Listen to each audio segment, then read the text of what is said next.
My name is Shake Sula, the mic ruler, the old schooler. You want a trick? I'll bring it to ya. Fight lock and I'm all cock, rock you like a cop. Me while you're talking knock knock. Why make the money see? Me why get the honey she? Traveling in my car, living like a star. Ice on my fingers and my toes and I'm a toys. Check it, yeah. Cause we are the Aqua Teens. Make the homies say oh, and the girls wanna scream. Cause we are the Aqua Teens. Make the homies say oh, and the girls wanna scream. Aqua Teen Homer Force, number one in the hood, G.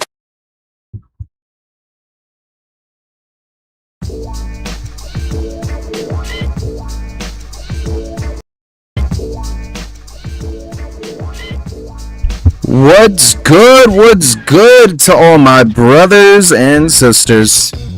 And I know it's crazy, right? We another episode this week. Whoosh, like holy shit, yo, are people eating good with can dip?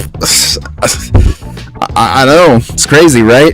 I wasn't expecting to do this episode, but I guess it was a special occasion, like pretty much the state of play in the Summer Game Fest. And also we're gonna be doing another episode Sunday tomorrow for the Xbox showcase. So again, I know you guys eating good with so many Can the Dip episodes. It's insane. Usually we only do these on Saturdays, but again, it's essentially, I'm not saying E3 month because E3 has been dead for like years now already, but the replacement E3, which is Summer Game Fest, I guess. But again, you can never replace E3 in my heart. That shit will always stay there, man. Love E3 to death, and I miss it, and I wish it was still here, but times have changed, and that's how it is. But again, you guys eating good with all these episodes of Can the Dips, and usually I'd be streaming nonstop, just game-related stuff, which don't worry, I'm trying to get back to Crash when I can, and also more Sonic, of course, but again, eating good. But today is a special occasion because like Adult Swim, like it is a, I love Adult Swim. I love I love the channel, I love the station, I love the shows on it, but the way they treat their voice actors and creators and a lot of other people is just, oh god, man, like it's just sad. It's just really, really sad, So we're good. We have a lot to talk about, and not to mention the whole Reckless Ben. Am I saying that right? Reckless Ben, the YouTuber who has been getting a lot of attention from a lot of people. Like, oh my lord, that entire story has just been insane, which we have to talk about. So yeah. But anyways, it's time to introduce the boys, of course, gotta introduce them. So let's get to it. And here's Lou, which she's back again. And also Spooky. Hey guys. Also, it saved Fabian, but I don't know if he's here right now or not. I'm here. Oh, thank God. I was just charging my headset for a few minutes because it was dying. Okay. Also, this time, please, and I say this, Fabian, use the push to talk. As much as I know, your family, it's not your fault that they're talking in the background because they're talking. Because I know it's like closed-in apartment and all that shit, but please just do push to talk so we don't have to hear the Spanish. I use it. Yes, like Spooky does. For TV shows that they probably watch and it's really loud, or we could hear it through the mic. So please. Wait, Fabian suggested me to do this push to talk. It's all good. But alright. So please. So I say this, please, just push the talk. Put the push to talk. We're already starting, and I'm already using the push to talk right now. Good. Thank you. I appreciate it immensely. Everybody, thanks you for that. So I guess let's start off with the first topic, which is I guess a lot of you know him as the voice of Frylock from Aqua Teen Hunger Force. and that is Carey Means, and he's a pretty chill, cool fucking guy. I know a lot of you don't really know who he is because he hasn't really gotten so many roles when it comes to cartoons. And don't get me wrong, Frylock's not the only voice he's done. He's done like maybe 2 or 3 roles, but he's been more consistently of being Frylock because that's been his main role. But I guess right now at the moment he's not doing so well. I'm assuming right now he's gotten the funding because he was going to be homeless because I guess he needed to pay rent, and the rent for where he lived was going up. So he wasn't able to live in his apartment anymore and he had to move. But now that he's gotten the funding, I'm assuming now because I have to check, I think now he should be okay because he's pretty much gotten the money he needs. But yeah, God, bro, like I feel bad for these like voice actors and creators. Like, it's just non-stop, just like, did they get a really bad deal though when it comes to like taking these roles? Only contracts. That's the sad thing about this industry. They usually skim over contracts. They just sign, please sign here, done. That's how they fucking get you. It's like how none of us read the NDA or fucking what the hell, like the end user license agreement in fucking Steam. You're like, all right, click button, done. Let's play the game. Yeah, I know. You feel bad for them because they put a lot of effort and work into what they do, and they don't deserve this. And he's not the only voice actor too that's gotten a shitty deal. Because I know what's his name, Andy, the voice of Brack from the Brack show. He didn't get a lot of royalties too. Like he got pretty much screwed. Like right now, bro is a Amazon worker, and that says a lot. Like it's not good. It's not good for these guys. And I'm just wondering, like there's specific people I know that get good deals on here, but at the same time there's others that really don't. And you think with how much they contribute to these shows, especially lending their voices to these characters that are really iconic, that they would get really good deals, including a little bit of money from like merch as well. But who knows at this point, because again, we don't know how deals work when it comes to companies and studios from like Hollywood or like Adult Swim or Cartoon Network or Nickelodeon or even Disney. I mean, the same could be said too for video games. Like it's a lot of stuff that we don't understand. But from what we try to some extent to know, is that sometimes it depends on the voice actor or the person in general. It's like, if you're either non-union or union, I guess, it really depends. But the point is, he shouldn't have to go through this, having to sell merch from the show and, have to struggle this bad. Like, it's kind of like, what's his name? It's like Roger Sweet, the creator of He-Man. Like, you think, and we talked about this shit, like, so many episodes ago, and this is before the movie came out, mind you, that, you think with somebody who helped, make your company, that they would, pay him properly, or at least help him out if needed. But, he's passed away, and may he rest in peace. We all miss him. And, like, it just goes to show that at this point now, going indie is the way to go when it comes to voice work or, like, doing anything in general. And this is not towards like just animation, but more so like music or games or movies, because you go into Hollywood and it's like you'll get screwed if you decide to get the wrong deal. Like it's just sad. Like, these guys don't deserve this. They deserve better. But you know, sometimes you get screwed over in life when you don't know what you're doing, or unless you have a really good lawyer to help you with that. Because I feel like, if I remember, there's a lot of voice actors depending on who it is. I think it's like Ryan Drummett. I think he has like a, I don't know if it's a lawyer or what are they called? I think it's like people that, you know, they kind of help you find roles in like Hollywood.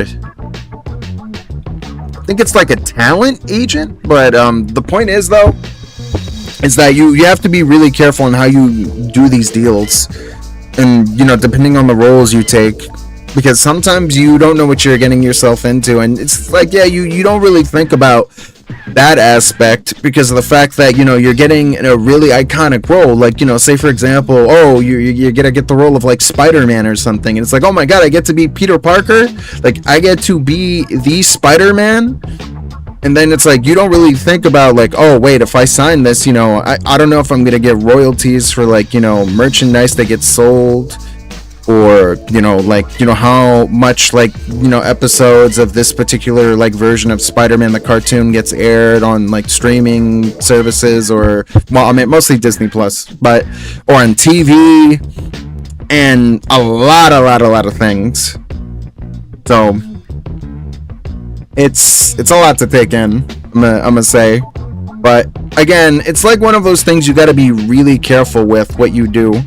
Like, you got to make sure, like, I would say this, if you're gonna go big when it comes to voice acting, you're not just doing YouTube work, just make sure to have a lawyer, because having one of those could really help you out, because they'll be like, oh, we're gonna read through the like contract and, you know, agreements that you're gonna be making with us, and so, because you got to make sure you know what you're getting yourself into when you do this, and it's not just like, oh, I'm getting this cool role and then I'm getting paid so little for it.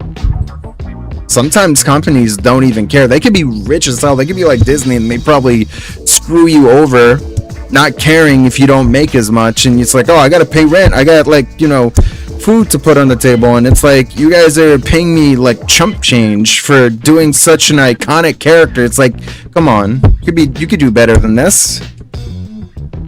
But again, like I said, they never really care.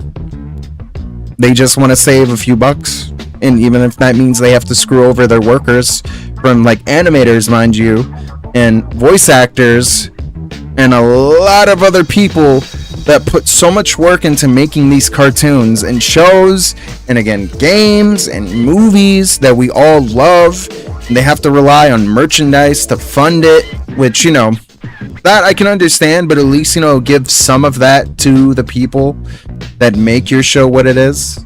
But again, we don't know what deals go on behind the scenes, so that's one of those things that we would have to actually get somebody from an actual studio to elaborate more on, for us to understand it better.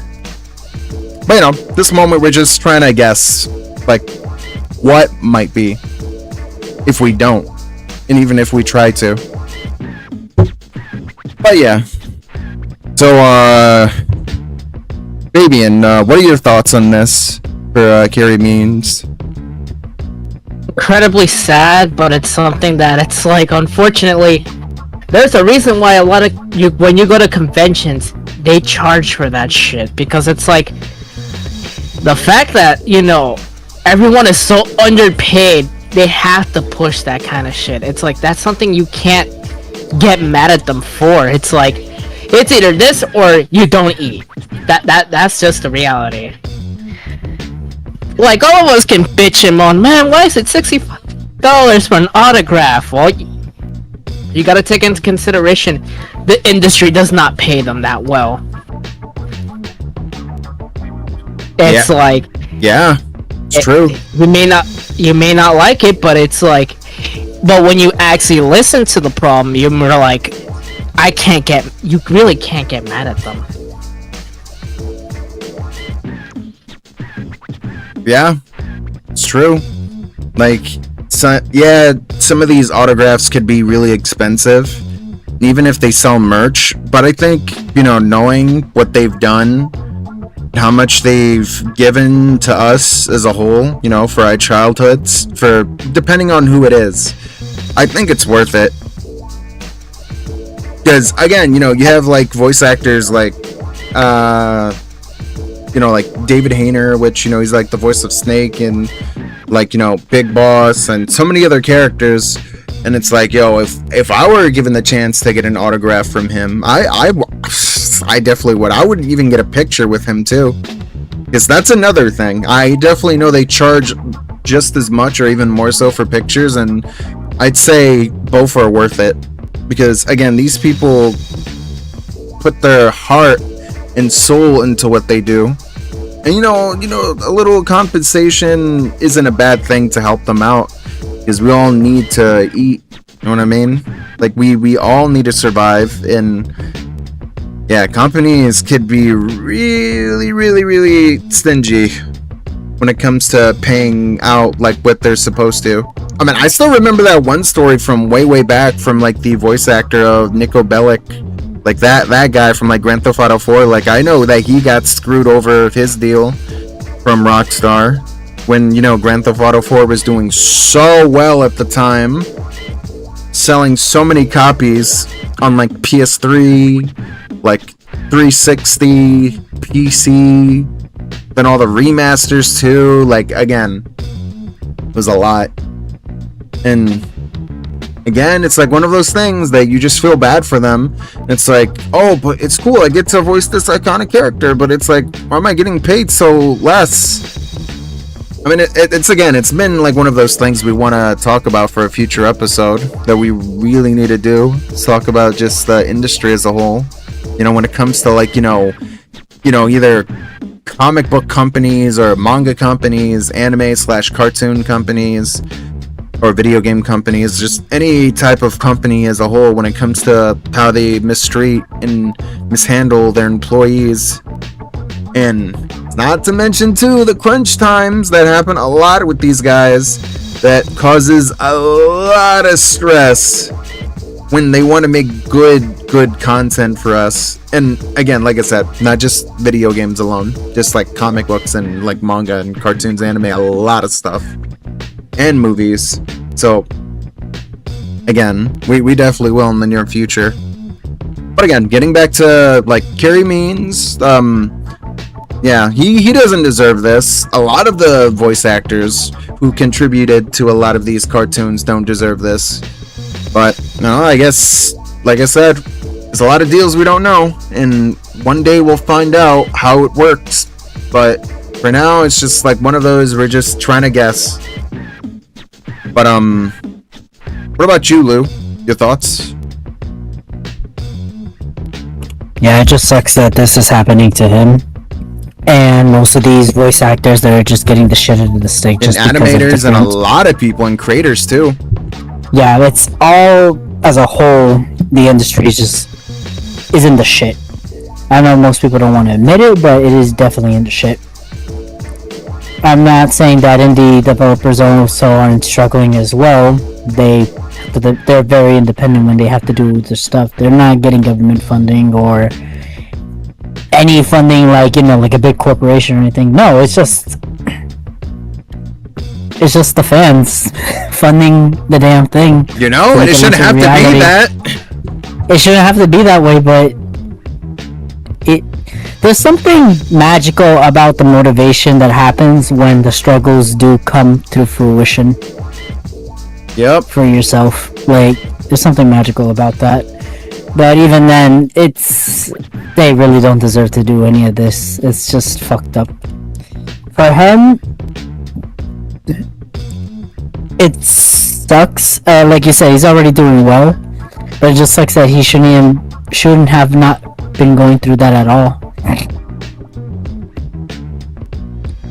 Yeah. So much for job security, but then I remember this is like a job gig. And like people don't really read the contracts. This is just a lesson for people that if you do get into that, you should probably read those contracts.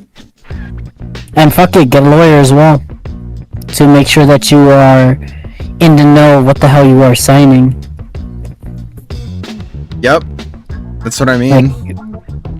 Like we get it, this is your dream. You're a voice actor. Yeah, you could do animation, voice acting, but you have to read that contract before you could even commit to that. And basically, you know the risks. As long as you know the risks and you know what you're putting yourself into that. If you don't, that's shitty for you. Yep, it's true. So true. Like, again, the struggle is real when it comes to this shit. Like, it's just like, they shouldn't have to struggle at all, but they do. And it's like, you feel bad for them. And at the same time, too, it's like, you know, you try to root for them for that. Because it's like, yo, we want to see them do well and not have to struggle. I mean, you think, you know, getting such a role like this, I mean, I know it's not like fucking Sonic the Hedgehog crazy over the top or SpongeBob like Tom Kenny, but I mean, it's still a role that's pretty, I guess, like memorable to a lot of people that grew up with this cartoon. To this day, people still talk about Aqua Teen for so many years. I mean, it's returned back with a new season a while ago. Like, I forgot if it was like 2 or 3 years already, but you know, they did return back and they did make another movie again, and hopefully one day we'll get a new season, because again, I feel like this is the type of cartoon show that could go on for like years. Like, it's not like fucking like Samurai Jack, where there's gonna come a point where it's gotta end. Like, it's pretty much a episodic style show where they pretty much do whatever they want. Like, they're not really tied down to like a storyline. You know, they just kind of do whatever the fuck they want to do in the moment. They're just like, oh, you know, we want to do this. Like, I don't know, like Master Shake is gonna like, I don't know, like scam people out of their money. And then at first, you know, Frylock is like against it, but he realized the money they're making. It's like, yeah, nah, I'm gonna go with it, or maybe I won't, because maybe it's wrong. And then Carl will join in and then realize like, hey, you know, I want some of that money too. And then Meatwad is just really clueless, but he's just going with it anyways, because, you know, Shake will abuse him if he doesn't. So it's like one of those, again, like I said, anything goes, and that's how it is with Aqua Teen. And then the character of the episode comes out, like those unique characters that just come out. Yes, like Hand Banana. Hand Banana, and not gonna lie, my favorite voice actor is the spider one. Oh, you mean the onion guy? That he's like a spider onion? Like, I don't know. No. The person that goes to hell and the devil keeps bringing him back to finish the job. And no matter what happens, he always goes back to hell because they always outsmart him. What was it? I think it's MCP Pants, I think? Yeah. He's like, I want candy! Like that guy. He had many forms, but yeah, MCP Pants is the most popular one. His voice, either it's his or her, but their voice is very eccentric. Very energetic.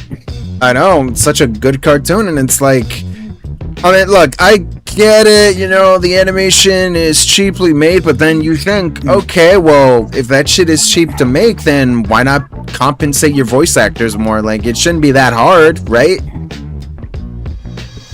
Because that shit ain't fucking, like, I mean, you know, if we have to compare it to a cartoon that's well animated, like, I would say, like, I want to say like Foster's or Dexter's Laboratory or some shit like that, you know?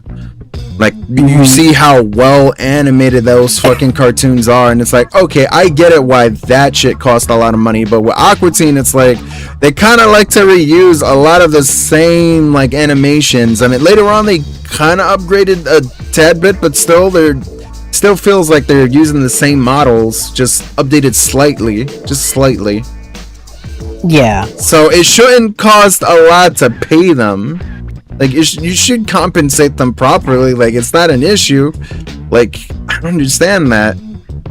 In fact, a lot of their cartoons are like that. There's very few that I know that it takes a lot of money to put into it. Like, I'd say like Venture Bros definitely cost a lot of money to make that fucking cartoon. I'm gonna say that. What else? I definitely know not Robot Chicken because that shit stop motion, and half the time they make their own shit, so it's not really expensive to make and to produce. Well, actually, it is. Stop motion is not a joke. No. That part that. I get, but it's like just making the figurines, the models themselves. Like I know that shit's not expensive. You'd be surprised on how expensive those things can get. It's no different from someone who draws. They have to get compensated one way or another. And the people who are credited, but we never see behind the scenes. Let's see what else. I think Xavier too, the Renegade Angel. That one's pretty cheap because I mean the way that show looks, like come on, let's be real. You know that shit's not expensive. Even if I know it's 3D and it's like, oh well, I mean it takes a lot of work to make a show like that to animate the characters in 3D. But it's like yeah, but it's not that expensive. It's not like a fucking like Pixar movie like Toy Story. Not to say that the amount of work they've put in doesn't mean that it's not like easy to make, but I'm just saying when it comes to costs, like I'm sure it's not that expensive. But and Squidbillies, that's another one too. That's pretty much like Aqua Teen in a way. So yeah, like with the crude drawings and everything, yeah. So again, there's a lot of fucking cartoons. And also C-Lab too, and the Space Ghost Coast to Coast, like that shit, like that's all pretty fucking cheap. In fact, that one's probably the cheapest because they just reuse animations from Space Ghost. But it's like, oh, let's just make him into a talk show host. Like it's not that fucking expensive that you can't compensate the people that work on this stuff. And I get it, you know, you try your best to, you know, like cut corners because you know you don't want to spend a lot of money invest because you don't know how well it'll do, but it's like that's how it is when it comes to cartoons. I mean that's also why you make merchandise too, to you know, to compensate, you know, for that, because it's like okay, you know, it was pretty hefty and like show costs, but that's why you make the merch. You sell like shirts or I don't know, plush toys if you want to do that, and you know, cups, mugs, underwear, or fucking I don't know, candy or some shit, whatever you want to sell to make up the costs. So it should not be that fucking expensive. Like it should be easy for you to compensate them right. But I don't know, like again, like I said, these companies, like they tend to be like cheap. Like they don't care. It's like, oh, all that money's gonna go to us, but you guys get a bit, not as much compared to us, just a bit, which really sucks. You know, what are you gonna do though? You know, you feel bad for these guys because they put so much into this, and they shouldn't have to like struggle. None of them should have to. Like, I feel like, you know, like, Gary Means should be able to get, like, you know, really good roles. Because I feel like there's a lot of, you know, like, characters that I'm sure are pretty suited for the voice he does. And again, you know, be it that he's, like, a black voice actor, too. Like, I'm sure he can get a lot of, like black, like, roles in, like, cartoons. Because, you know, how people are nowadays being like, oh, we need more, like, black voice actors for black characters. So, you know, if it weren't even for made-up ones, you know, there you go. There's those, too. So, I don't understand that. It's so confusing to me. Why he isn't getting a lot of roles. Like, his voice is good, too. Like, it's not bad. I've listened to it, and it's good. So, I don't know. It's so weird. But, what about you, Spooky? Your thoughts? I think he should have, since he doesn't have a job or anything, if he does get one soon, I think he should move to a town and where that's the rent's really cheap. Well, there's a lot of states that I'm sure he can move to be able to afford rent, but the point, that's not the point though, Spooky. What I'm saying is that, you know, you should be able to get compensated more, should be getting royalties. Like, they should have given him a really good deal, knowing that, like, yeah, you know, you're not going to be in the most iconic role, but at least you'll be set for life to some degree to be able to, like, you know, be able to afford to eat, you know what I mean? To eat and to pay rent and to, like, pay bills. And he has to struggle like this so bad. And here's the other thing. Even if you move out of state, you're not gonna get a job. No other state is gonna hire you because you're a voice actor. They're either looking for blue-collar workers or people who are working in retail. That's just the sad fact of reality. And I doubt he would want to live in New York. Would be impossible. Jersey would be a little bit easier, but let's keep it really realistic. Going out of state just to have lower rent is not gonna get you a job. Yep, it's really true. That's the truth. Like, they don't care if you're like a famous like actor, voice actor. It's like, oh, can you do this? No, sorry. And sometimes because of the fact that you're that famous too, in a stupid, dumb way, they'll be like, oh, you're just like too qualified for this because you're just too well known, or you don't have the experience too. That's another thing they'll probably say, which really fucking sucks, because it's like, okay, I mean, you say I have no experience, but I mean, I could gain experience by doing this, by working, and that's how I do it. But it's like one of those things that it's like it's a hassle, and for voice actors it definitely is. So it's like one of those, like, it just sucks that this is what it's pretty much come to. Like, they can't even get a decent job. Is he getting royalties? Because I haven't really seen the Aqua Teen Hunger Force show on in forever.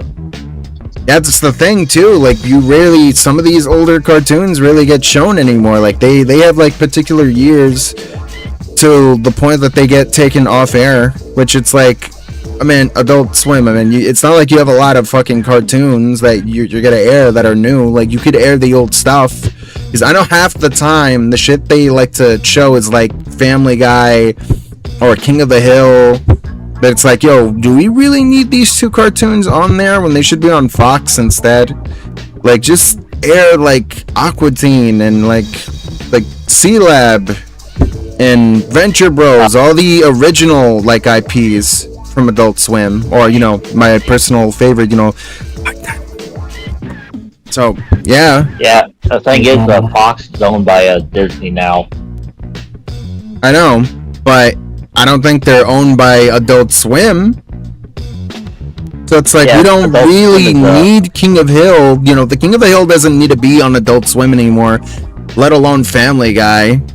Or even Futurama. I mean, Futurama hasn't been on there for like years now, so I definitely know for sure that shit's not gonna come back to Adult Swim, because that shit's been either bought out by, you know, back in the day it was like Fox first, it got canceled, then it was on Adult Swim, continued for a bit, and then got fucking canceled again on there, then got bought out by Comedy Central, and then they aired like maybe 2 or 3 seasons and maybe like a movie, and then they canceled that, and then finally got bought out again by fucking Hulu, which now again is, you know, was owned by Disney, which they own Fox, so it's full circle with that shit. But again, like I said, it's like one of those things where it's like some of these cartoons don't have to be on here. Like, you got your streaming platforms. Like, if you're gonna be airing Adult Swim, which right now it's like they usually start at 5 p.m. now, which is crazy, because they take to like maybe 7 or 8 o'clock before they start airing Adult Swim shows, which is insane. But again, like I said, like, you know, they don't need these cartoons on here. Just air the original stuff. Like, you know, the last time, I'm gonna say this right now, the last time I've ever seen Moral Oral ever fucking be aired on Adult Swim, and that show is an original on that fucking station and has not been shown whatsoever and you think they would, but they don't. So it's like, I don't understand this. Like, it makes no sense to me. But then again, I don't know. TV is not what it used to be anymore. They rarely like to air like all the good stuff because, you know, people don't watch TV like that. So that's like another thing.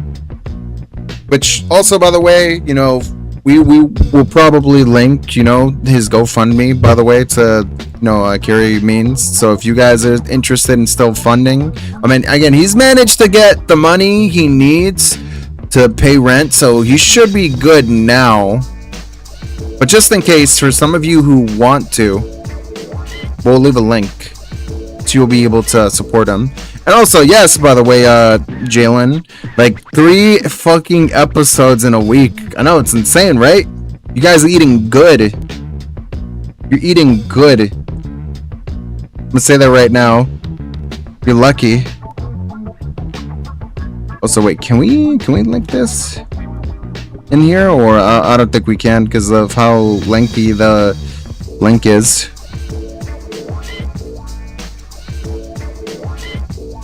I think, yeah, the link is, god damn, that you know what, I'll put it in the description for some of you, so that way if you want to go and support him, you can. But yeah, like I said, like, shit, man, it is 3 episodes. We've been doing 3 episodes nonstop, and we have another one tomorrow.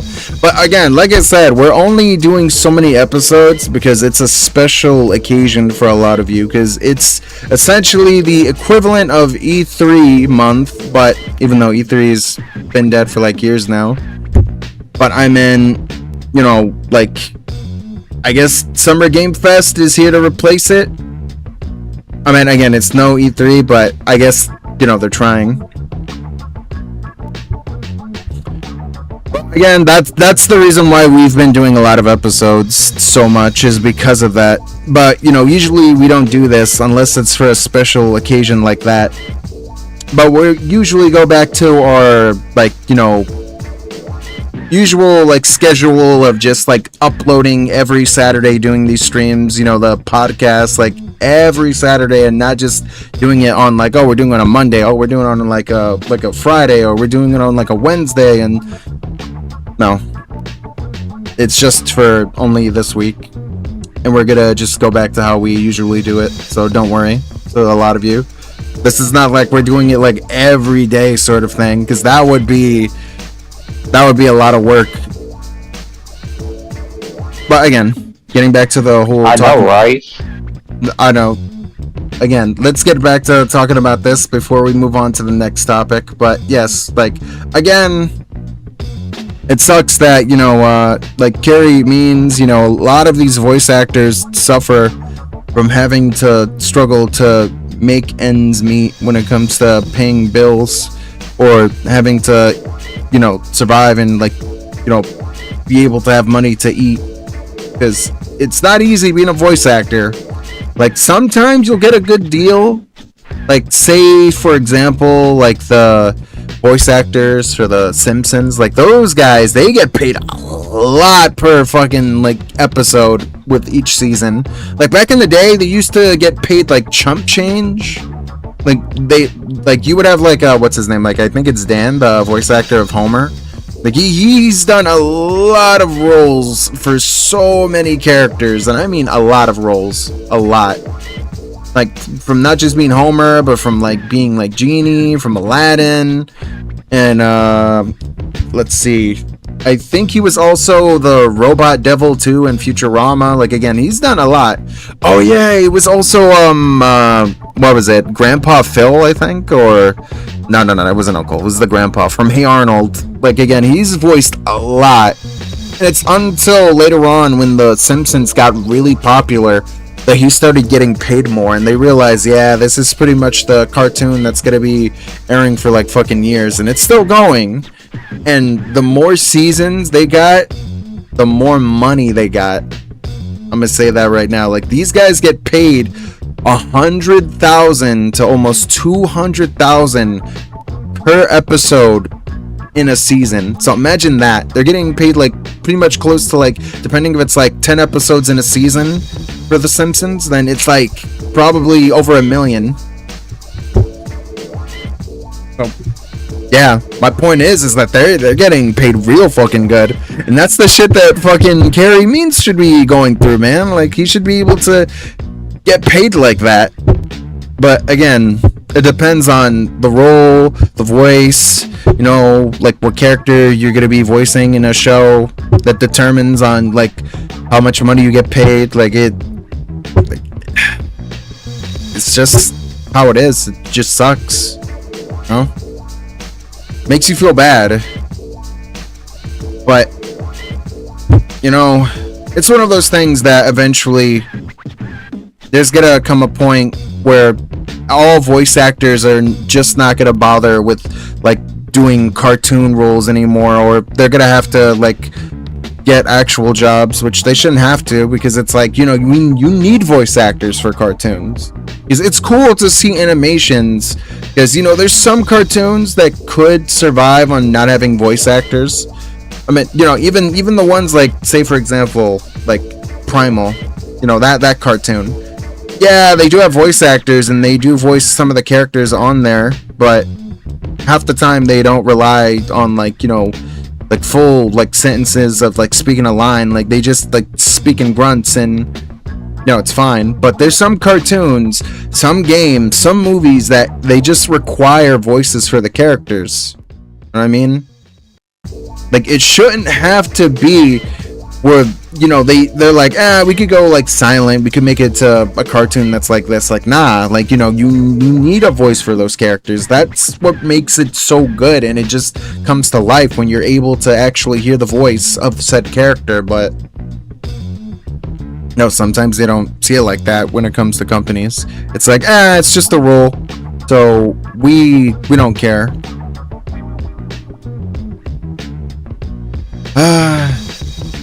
But all I could say is this. I'll go ahead, Fabian. Go ahead. And talk about the Lego thing afterwards, but I'll let you do your closing points. Alright, I'll just, you know, end it off like this.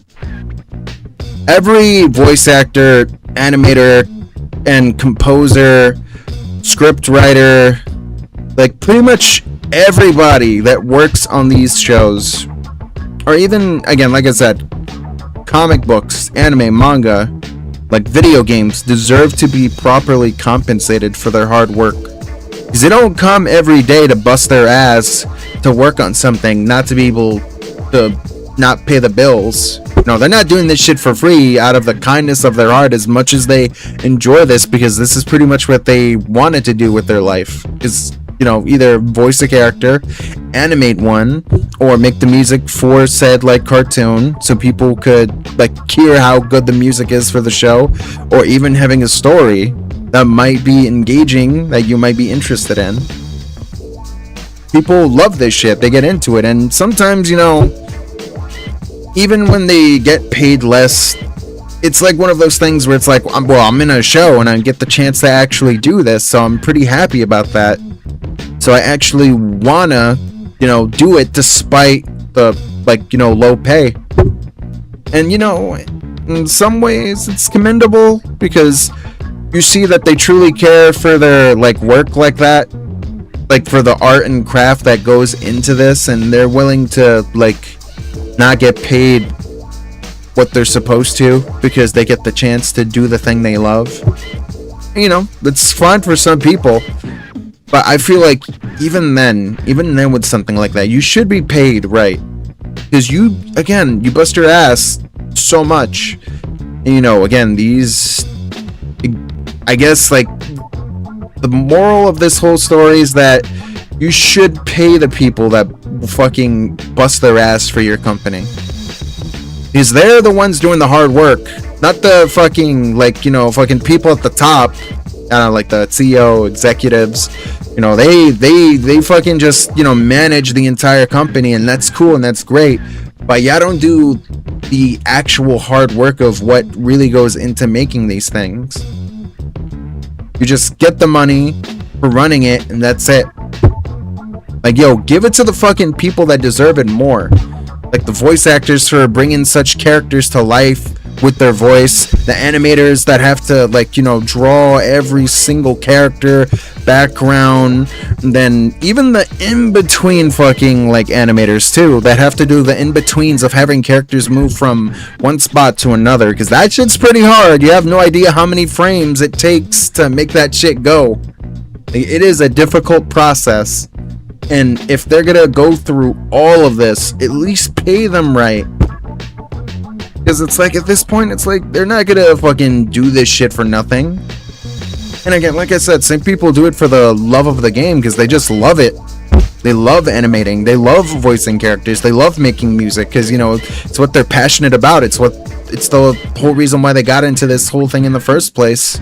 But, you know, at least pay them, man. Like, they deserve it.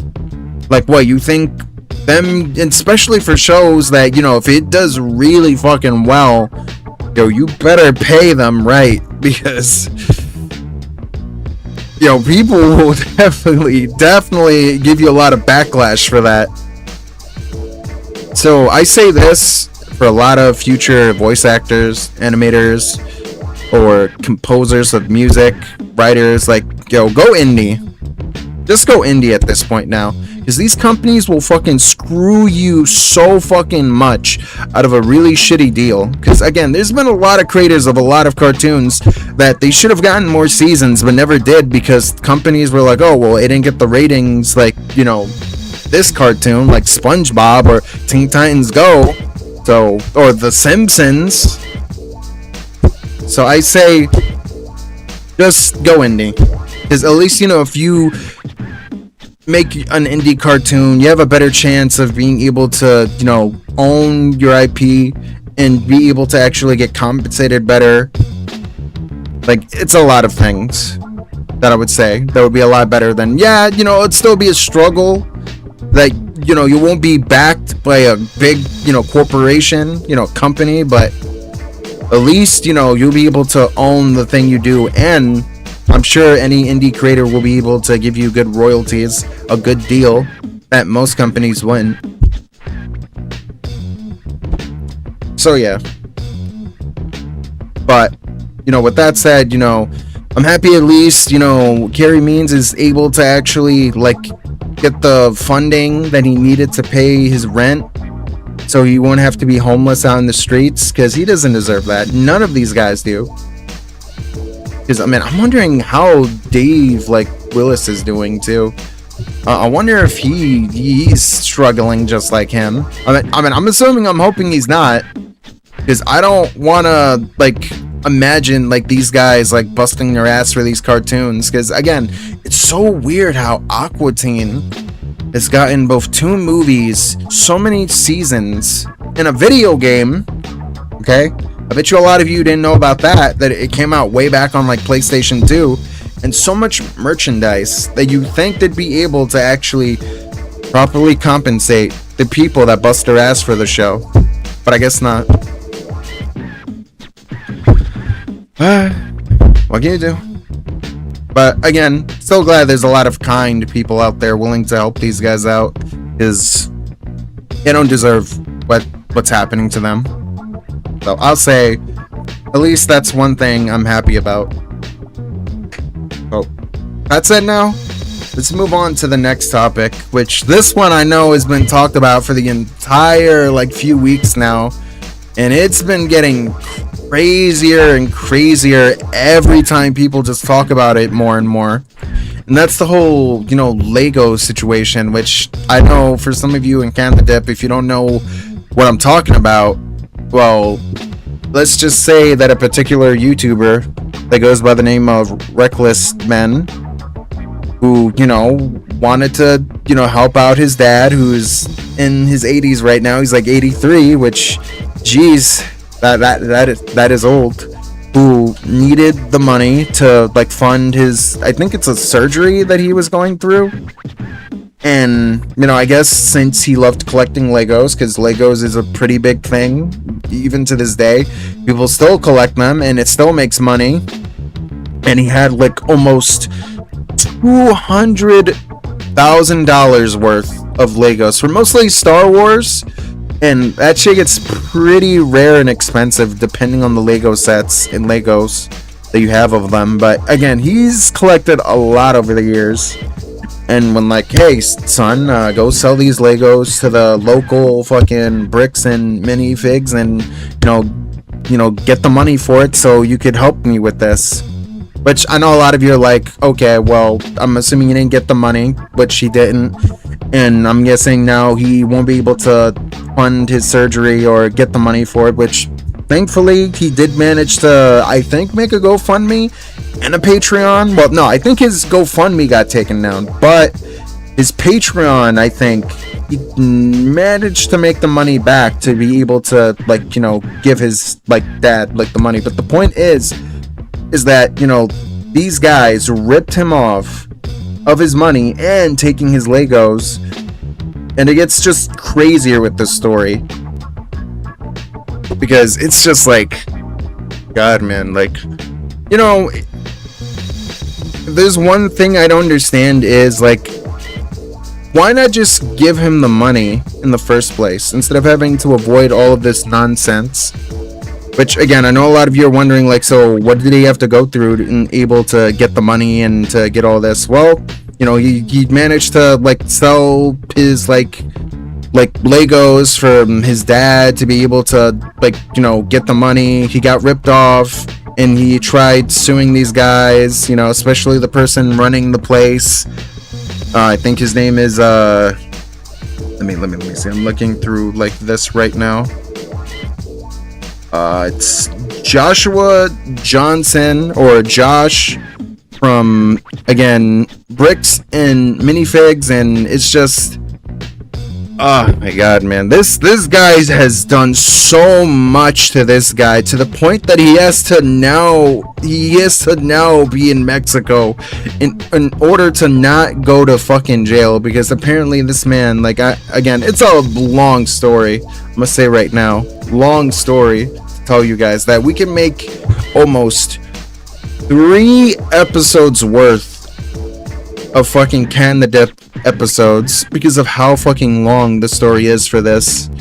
It's a lot, but I'll try to cut it down to a shorter version of it so you could all understand. But again, try to sell Legos to get the money. Didn't get the money because I guess the man running the store wouldn't give it to him, and he tried, like, asking for the Legos back, didn't want to give it back. And so he was going to sue him for it because he didn't give his Legos nor the money to him for said Legos. Then I guess the guy called the cops on Ben so many times and got him arrested. And then he wanted to be able to sue him by giving him some papers to serve him, and he wouldn't accept it. And he kept calling the cops, and people wondering why were the cops so compliant with him, because it's just, him serving papers for, like, suing him, and, it's Lego, so it's stupid, it's unnecessary, it's not like it's a crime. But people have said otherwise, that apparently, this guy is Mormon, and these cops are Mormon, and there's a lot more that goes into this. But again, like I said, apparently these cops are corrupt. They tried busting him, making fake, crime charges to be able to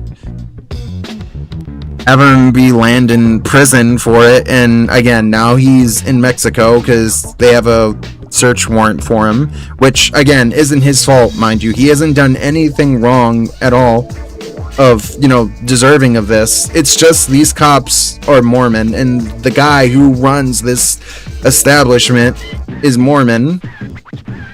And that's why Ben has been, like, non-stop just called on and having, like, fake, like made up stories that are fabricated about him doing these things, like, oh, he's gonna kill, like, the man who runs this fucking, like, store because, he doesn't want to give the Legos back, or he did, but he's still gonna kill him because he wants more money. It's a lot that I can say. That, again, there's videos about it, but that's pretty much the entire somewhat shorter, like, version of the story. But again, we could go on with more and more. That this episode would probably be like 5 hours long because of how long the story is. But again, it's a lot. It's a lot. And again, I feel bad for Ben and his dad, but at least, the internet wasn't gonna take this shit, like down at all. Like they knew that this shit, they were gonna get on this man's case. And it gets fucking worse because of this story and how big it's become. And over Legos, mind you. It's not even like, oh, he was stealing gold, or he was stealing money, or, like something rare, like, I don't know, the fucking Mona Lisa. Like, it was fucking Legos.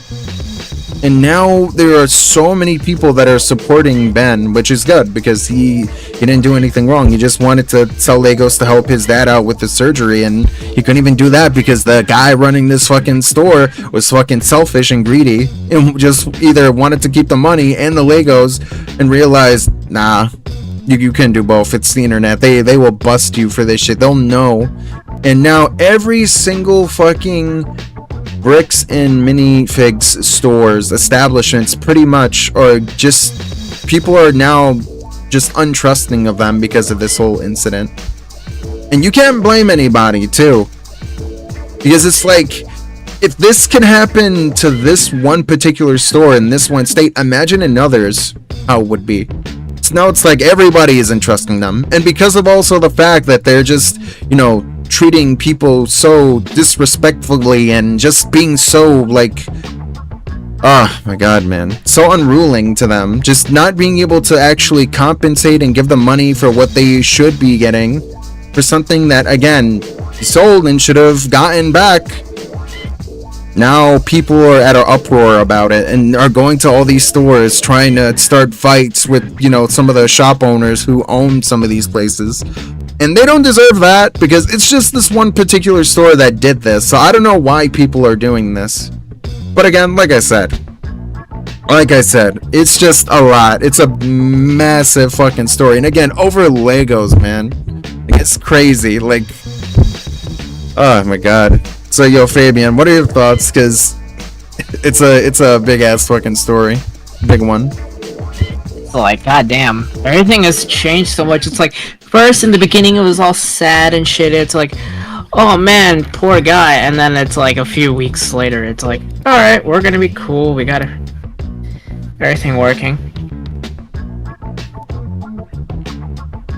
So, in a way, I'm actually kind of happy things are, coming along. He's getting his money back, got his Legos back. So this is good. Really good.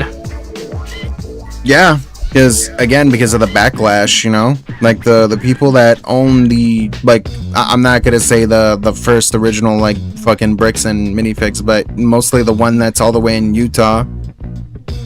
But it's like they I guess they can handle all the insane backlash that was going on online, the campaigns and people harassing them, just giving like non-stop like 1-star reviews to their fucking like accounts, and like on Google Maps and Yelp and so many other places, that they just can't handle the pressure and decided, yeah, I guess we're done, we can't do this. And you know what, they deserve this shit, because it's like, you don't go and do stuff like this to people.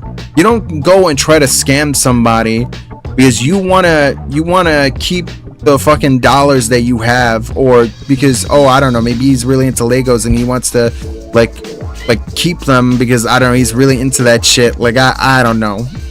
Or maybe he wants to be able to keep them also to make more money because they're rare sets that he could be able to sell on, I don't know, some fucking Lego set or some shit. It's like the whole Pokemon thing. It's like, I don't get it, and I never will, but it's just idiotic and stupid. This should have never happened to begin with. So yeah, it's crazy. But on the bright side, at least he got his competition, and it's like he could sue at any time if he really wanted to. So, you know what? Hey, it's not a total loss. It's like, you may have lost the battle, but you have not lost. You did not lose the war. Yeah, but at the same time, though, despite that was just settled, but he still has to deal with the cops. is now, again, he's still in Mexico. He's still on the run. But again, not because he's a criminal, but because he was falsely accused. And, you know, a lot of fabricated, made up lies about him of things he didn't do. So it's like one of those, if he goes back to the States, it's, you know, he could be like just arrested right there. So it's like one of those things now that, you know, it's all a matter of like having a lawyer and hiring the right people to help him with this.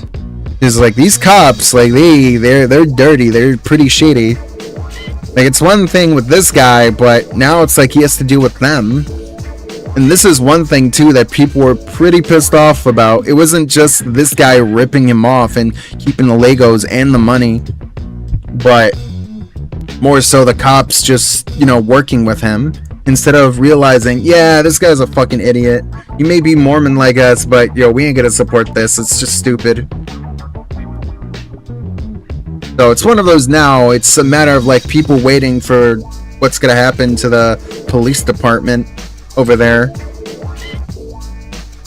Because it is just fucking bad. Like this is like corruption at its core when it comes to cops. And I mean, I know that the police officers in New York aren't perfect, but they at least try to settle things. They do try to some degree. Even if it's not great, but they do try to like make sure that criminals don't go about doing whatever the fuck they want. So, yeah.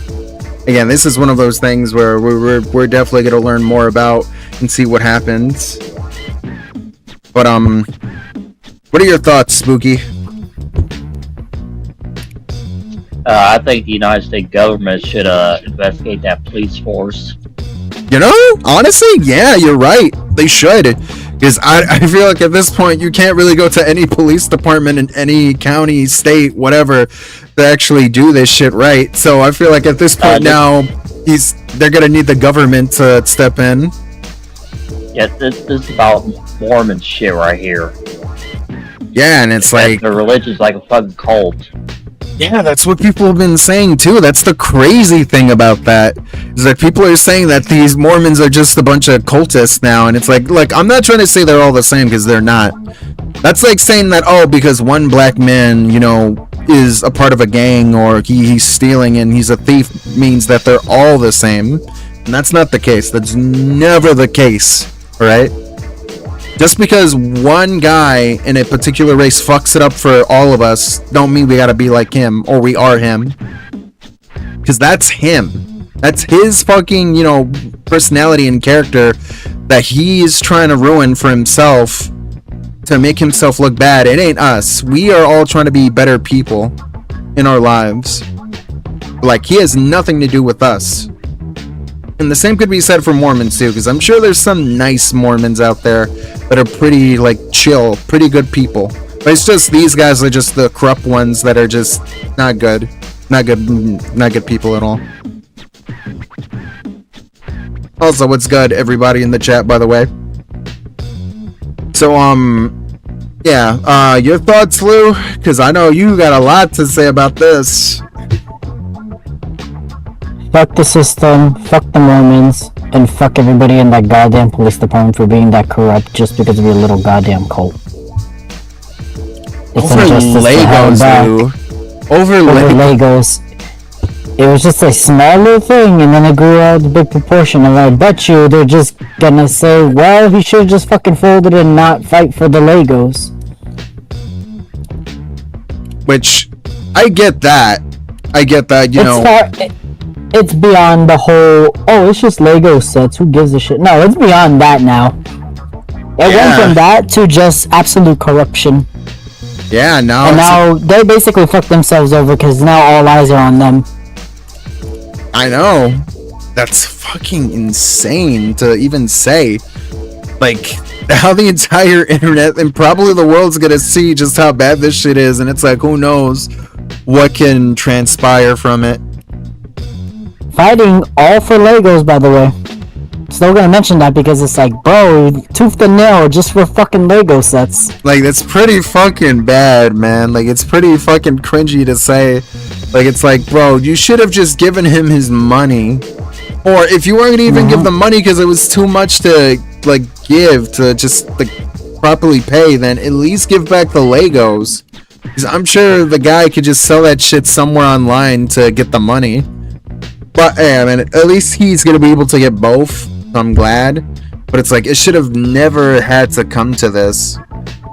Like, this could have all been avoided if the guy running the fucking place would have just done what he was supposed to, but didn't. And now he's paying for it. His probably his entire career and his entire life is gonna be ruined over this. Over fucking Legos. To an extent, his life isn't completely over. Nah, Lou, you don't know how They work as a internet group. works. Remember, they work as a group. Yeah, you think the Mormons have more power over the internet? Like, no, Lou. Come on, let's be serious. No, I'm not saying over the internet. I'm saying their little community. Over the internet, yeah, good fucking luck. Yeah, these guys are not gonna stop. And not even that. And not even that. Just for the sake of not shitting on Mormons, you basically made yourself the whole, the one bad apple makes the whole bunch rotten. Again, This is essentially what happened here as well. You just made Mormons look bad in a bad light. So enjoy that. and that's what I mean. Like, again, I don't hate Mormons in any way. Like, I don't hate any religion of any kind or any, like, race. Because, again, like I said, just because one was shitty don't mean that all the others are. Like, they're not gonna all follow in pursuit. But it's just this one particular group. And that's the thing.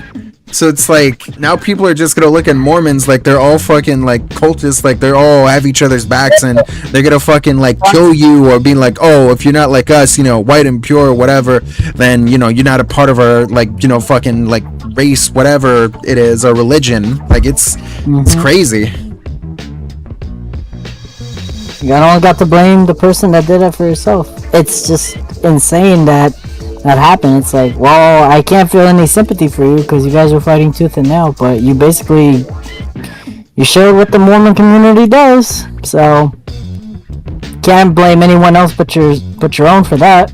So again, over Lego set. Over fucking Legos. It's still screwed up because he did win. I have to remind people, he did win the case. But when they did that, the store was shut down effective immediately. They just shut it down completely. So it's like, oh, they won the case, but they didn't actually win the case. It's true. Also, was good, Juan, by the way. Yeah. I forgot you guys had catnip today. I know, we've been doing non-stop episodes because it's just been a really special week for us. Not really. Yep. Juan, come on, let's be real. You got like Summer Game Fest and fucking Man, State of Play. fuck Sony! Fucking State of Play bullshit. Alright, Juan, we know you love Xbox a lot, so we got tomorrow for you. You know, you We're got almost- Nick. I mean, yeah, I got Xbox now. Don't worry, we're Juan, we know almost we got at episode Nintendo for 50. you. Shit, we're almost episode 50. I just realized that. Yeah, I know. We're getting there, man. Oh hell yeah, bro! Can't wait for John to delete the channel. Ah, damn. Damn, you know what, Juan? You know what? Because you said that right now live, everybody, I'm letting you all know that I'm going to be deleting the channel thanks to, Ick369, so you can go to his channel and let him know. Yeah. What you gonna do, huh? What you gonna do? Fucking, you gonna cancel me, huh? You little fucking bitch. We're gonna sing in your honor. I'm going to let everybody know right now, hashtag cancel Ick369. Yeah. Hashtag for Anna. He doesn't like Digital Circus. He says it's gay. Yep. Ooh, them fighting words for the That's fighting words for the community right there. Them fighting words. Wait, when did you guys start the podcast? An hour ago? Holy fuck. Oh, yeah. It's been like an hour ago. Yeah, this is a relatively short episode. So. Oh, well, I just finished DoorDash, so. So wait, what is your guys' topic? Frylock being We were talking about Carey. Oh hell yeah! I mean, look at him. Look at his. Yeah. Juan, don't lie. You love Aqua Teen. No shit. I bet since you're here, I don't know if you want to give your 2 cents on that shit. You know? I mean, at least people are donating the shit, you know, helping him out and everything. Yeah, he got the But funding. He's not gonna be homeless.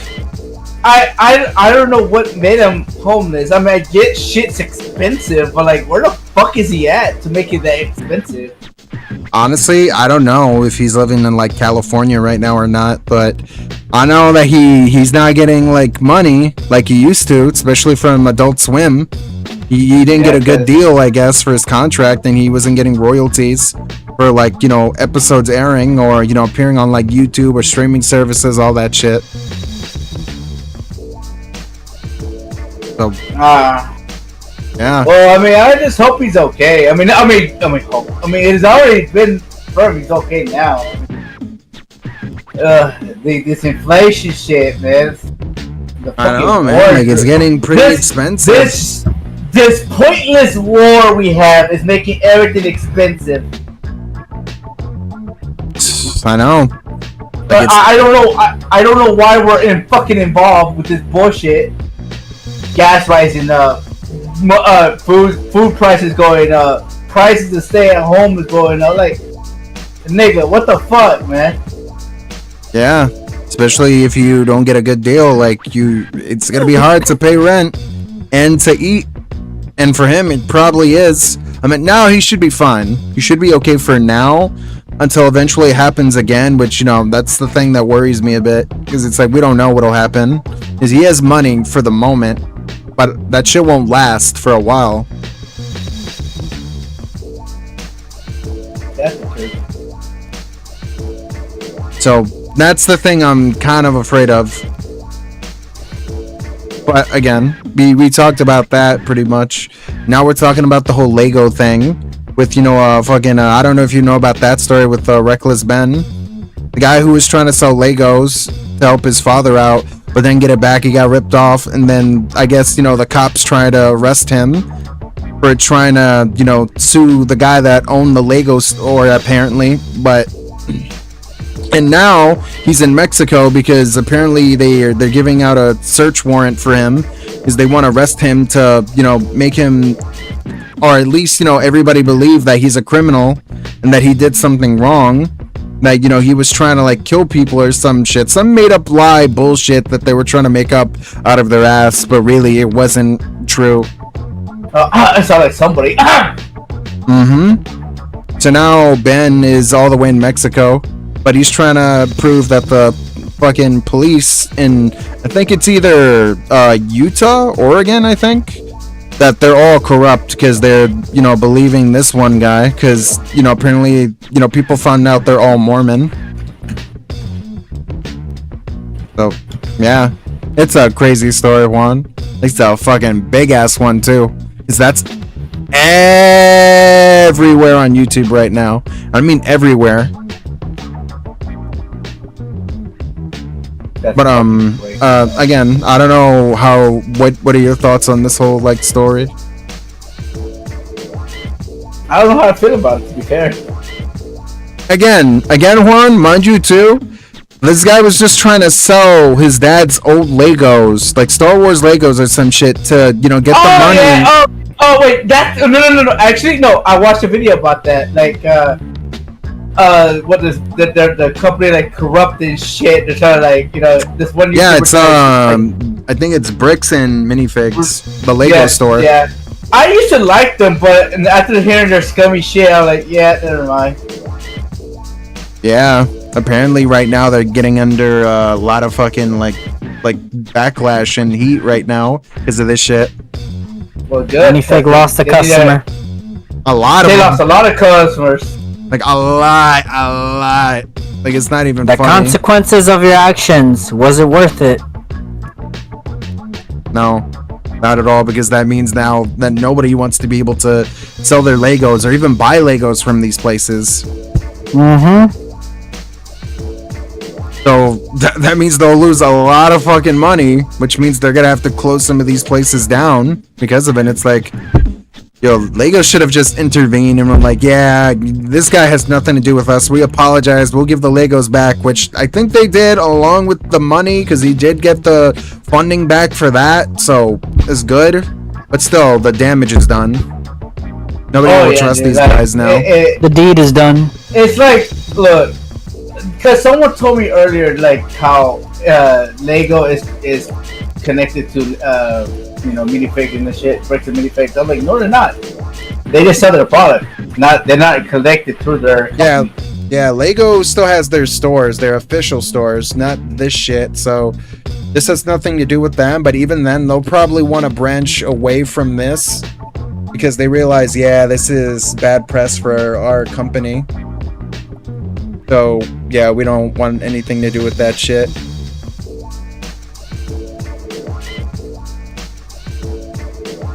But So yeah. yeah, it's a crazy story, Juan. It's a fucking massive story. Like I told these guys, we can make an entire fucking episode alone off of this. Man, bro, I'll probably be checking off and talking about it when Juan, you can't be doing it at the Lego store, Juan. Man, I can do whatever the fuck I want, bro. It's my body. Juan, It's true. Juan, If they, Juan. Look, I wanna I'm gonna ask be the you- next Pee Wee Herman. Look, Juan, I gotta ask you something. So now that we're talking about Lego, so you gotta tell everybody about the I don't want to leak this or anything, but the Lego Xander Allegation? playset. Okay. I mean, I was gonna say that, but I heard that there was gonna be a Bravest Warriors Lego set, and Beth Oh, don't you fucking dare. Don't you is looking I prime and good for apparently you, it's baby. getting a Xander Lego. Don't you fucking give, dude. And then it's more like they had plans and then they canceled it because they weren't making enough money. They did had plans in early 2008, and they stopped it because of the whole what is that company called? Who did Bravest Warriors? Like Pendleton Ward? No, not Pendleton Ward. Hold on, let me start. I'm over here stuttering so fucking hard. Let me go to the ending of this. I got a raging clue, guys. It's like I got a raging clue. Oh, I mean, what? Cartoon Hangover. Oh yeah, I haven't heard about those guys in a while. They didn't have the funds at the time because they were mainly the mainstream was mainly focused on Adventure Time. So that's when they made the Adventure Time on Minecraft than fucking Legos. That makes a lot more sense. They were gonna go for Bravest Warriors, but again, like what Lou said, it wasn't that popular or mainstream at the time. did they ever had an Adventure Time Lego set? As he backs away, okay. I mean, again, like, I'm sure they did want to, but they couldn't. Oh, I'm sorry. No, go ahead. It's okay. No, I'm done. I mean, again, it is true, though. It depends on the popularity of a particular IP, though, that they'll determine if they want to make a Lego set for that shit. And, I mean, not to say that Bravest Warriors wasn't good, because it was a good cartoon. But I guess it wasn't popular like, say, Minecraft or Adventure Time. Because that shit, yeah. Catbug, my beloved. My cute little kitty beloved.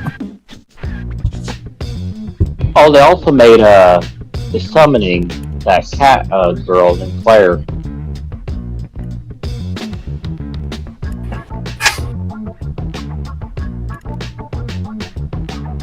I mean, yeah, like I said, though. Also, yes, they did make that cartoon. Like, it all depends on how popular a show is that they'll be willing to be like, you know what? We want to make Legos out of that, and we'll make a deal with you. But, you know, who knows? But I think when it comes to these guys, yeah, I think they're done. That's it. Bricks and minifigs is over. It is done. They're not gonna be getting business for a while after this. Hell Oh no, they're gonna have to change under a new name. And then do the same bullshit Scams again. it, I genuinely believe 100% that they are not guilty. They felt like they did nothing wrong and they'll just have to change name. They already did so many tactics that is basically the equivalent of a boxing match and the person literally goes right after your nutsack. Like literal low blows.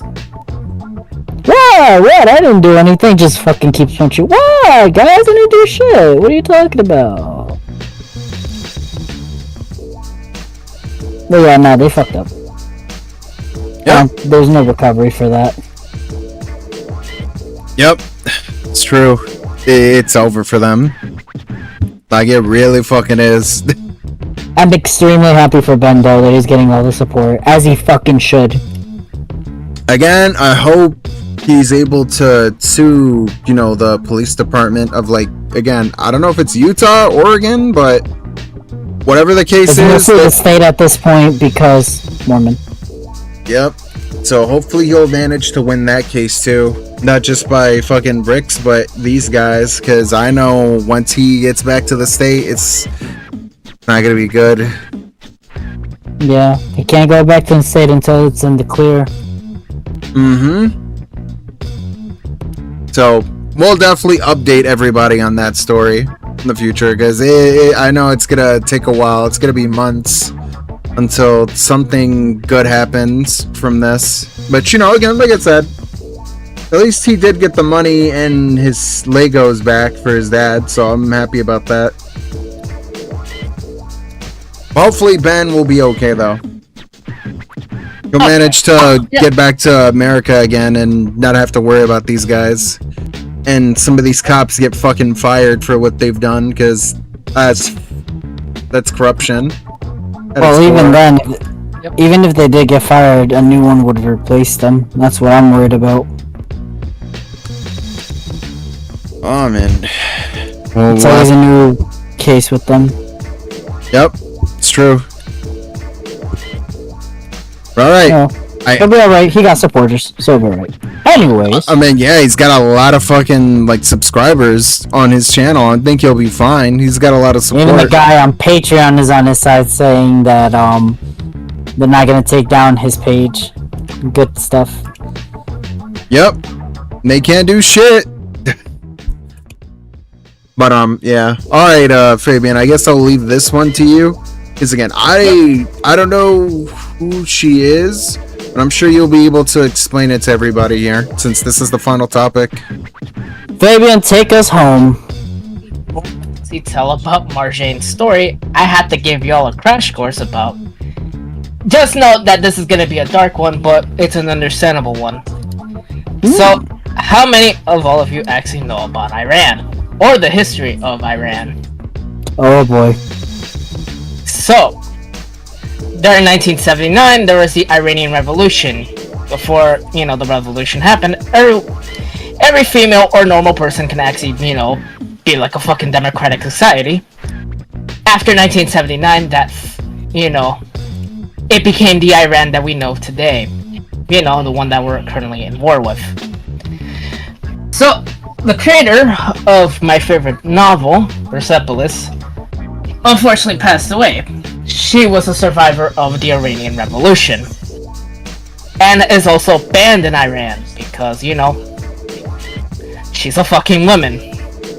Makes a lot of fucking sense, but at the same time it doesn't. You know, think of it like this. Islam bad. She got kicked out for criticizing her government. She's a boss bitch. Yeah, she's a boss bitch. Unfortunately, she can no longer go back. And unfortunately, she recently unfortunately killed herself. She died at the age of 56. Her story is a very fucking depressing one, as a lot of her family members died during the revolution because they were very pro-democracy. And unfortunately, she had to leave for France when she was a teenager. Yeah, so her story is a very sad one because it's like it talks about, you know, it's a very common story with a lot of refugees not being able to go back home. That's a story. It's like, realistically, if you're in her shoes and you wanted to go back home but you know you can't, it would fucking devastate you, wouldn't it? Like, realistically. I mean, it's ironic, you know, we talked about fucking Ben's situation. He can't really go back home because, you know, what'll happen to him. So, in a lot of ways, unfortunately, her husband died last year. Her family said that, you know, she died from sadness. Oh, yeah, I read about that. You see, that's the thing I looked up a bit about her. And that the whole reason why she did what she did to herself was because of her husband dying. And she just got really depressed and, you know, that happened. Yeah. So, unfortunately, yeah. And she was a very, you know, independent creator. And I actually respect her as an independent artist because it's like her book sold very well. Because it's like, well, it's a very relatable and also understandable story. She was one of the founders of an independent graphic novel artist. You can also add indie? Other artists. Very much indie, kind of like Art Spiegelman's Mouse, or My Friend Dahmer. So she was an indie creator, and her book gained a lot of attraction because it's a very, still very well resonated book. Because it's like, well, let's be honest, our relations with Iran is still not great. So, yeah, it's true. An understatement with that. That is an understatement, but I'm just trying to keep this not too extremely political, but with a subject like this, it's like, you're gonna get into political. It's just like one of those, you know, we try our best to tread carefully on what we say. But unfortunately, I gotta respect her for what her legacy is. Basically having a fucking price on her head because it's like she criticized her own government. And the fact that, you know, I don't want to say girl boss, but it's like, you know, she really put her fucking life on the line just to, you know, say like women should have, you know, proper rights in Iran. Kind of fucking based, I won't lie. That's what I mean. You know, she's a boss. And it's like the fact that she was willing to risk her life to actually publish her book and movie. I gotta respect that. Not many artists or independent creators will really say, yeah, I'm actually willing to risk my life to at least tell my story. Yep. Like, name any other artist. Like, give me one. Well, I mean, technically, the creators of South Park, they almost kind of got killed because of the whole one episode with, what was it, Muhammad, right? Yeah, Muhammad. Iran actually almost literally put a fucking fatwa on. Yeah, those guys cannot handle criticism when it comes to their government, nor their, you know, religion at all. Like, it's like, yeah, I know this is a parody. Like, it's under, like, not just, like, fair use, but protection by law. Because of the fact that it's just comedy. Yep. But they don't see it like that. Most countries never do. So, overall, I do find this story incredibly sad because it's like, in a way, she never really found any true peace because it's like, she can't go back home. She was separated from her family. Even if she did go back home, she would be dead the moment she stepped on foot. Yep, which so like, would be terrifying. A lot of ways, it's like, I respect her work, but I also feel incredibly sad. Because it's like, I respected her. I wish she could be happy, but it's like, not many people under that situation would have that kind of strength. Unfortunately. Yeah, that's what I mean. You know? It takes a strong person to do shit like that. Speak their mind and not care what, you know, the people of said country or their government has to say. I mean, damn. I mean, already so many governments around the world already fuck up as it is when it comes to how they treat their people. So it's like, Yep. it's a mess. And the fact that it's Iran, oh, that makes it so much worse for her. Oh shit. Oh my god. Imagine us talking about Iran on here. Yo, they gotta be coming for us. Oh, they would be coming for us, but the thing is, she's Iranian. Had to migrate to Paris.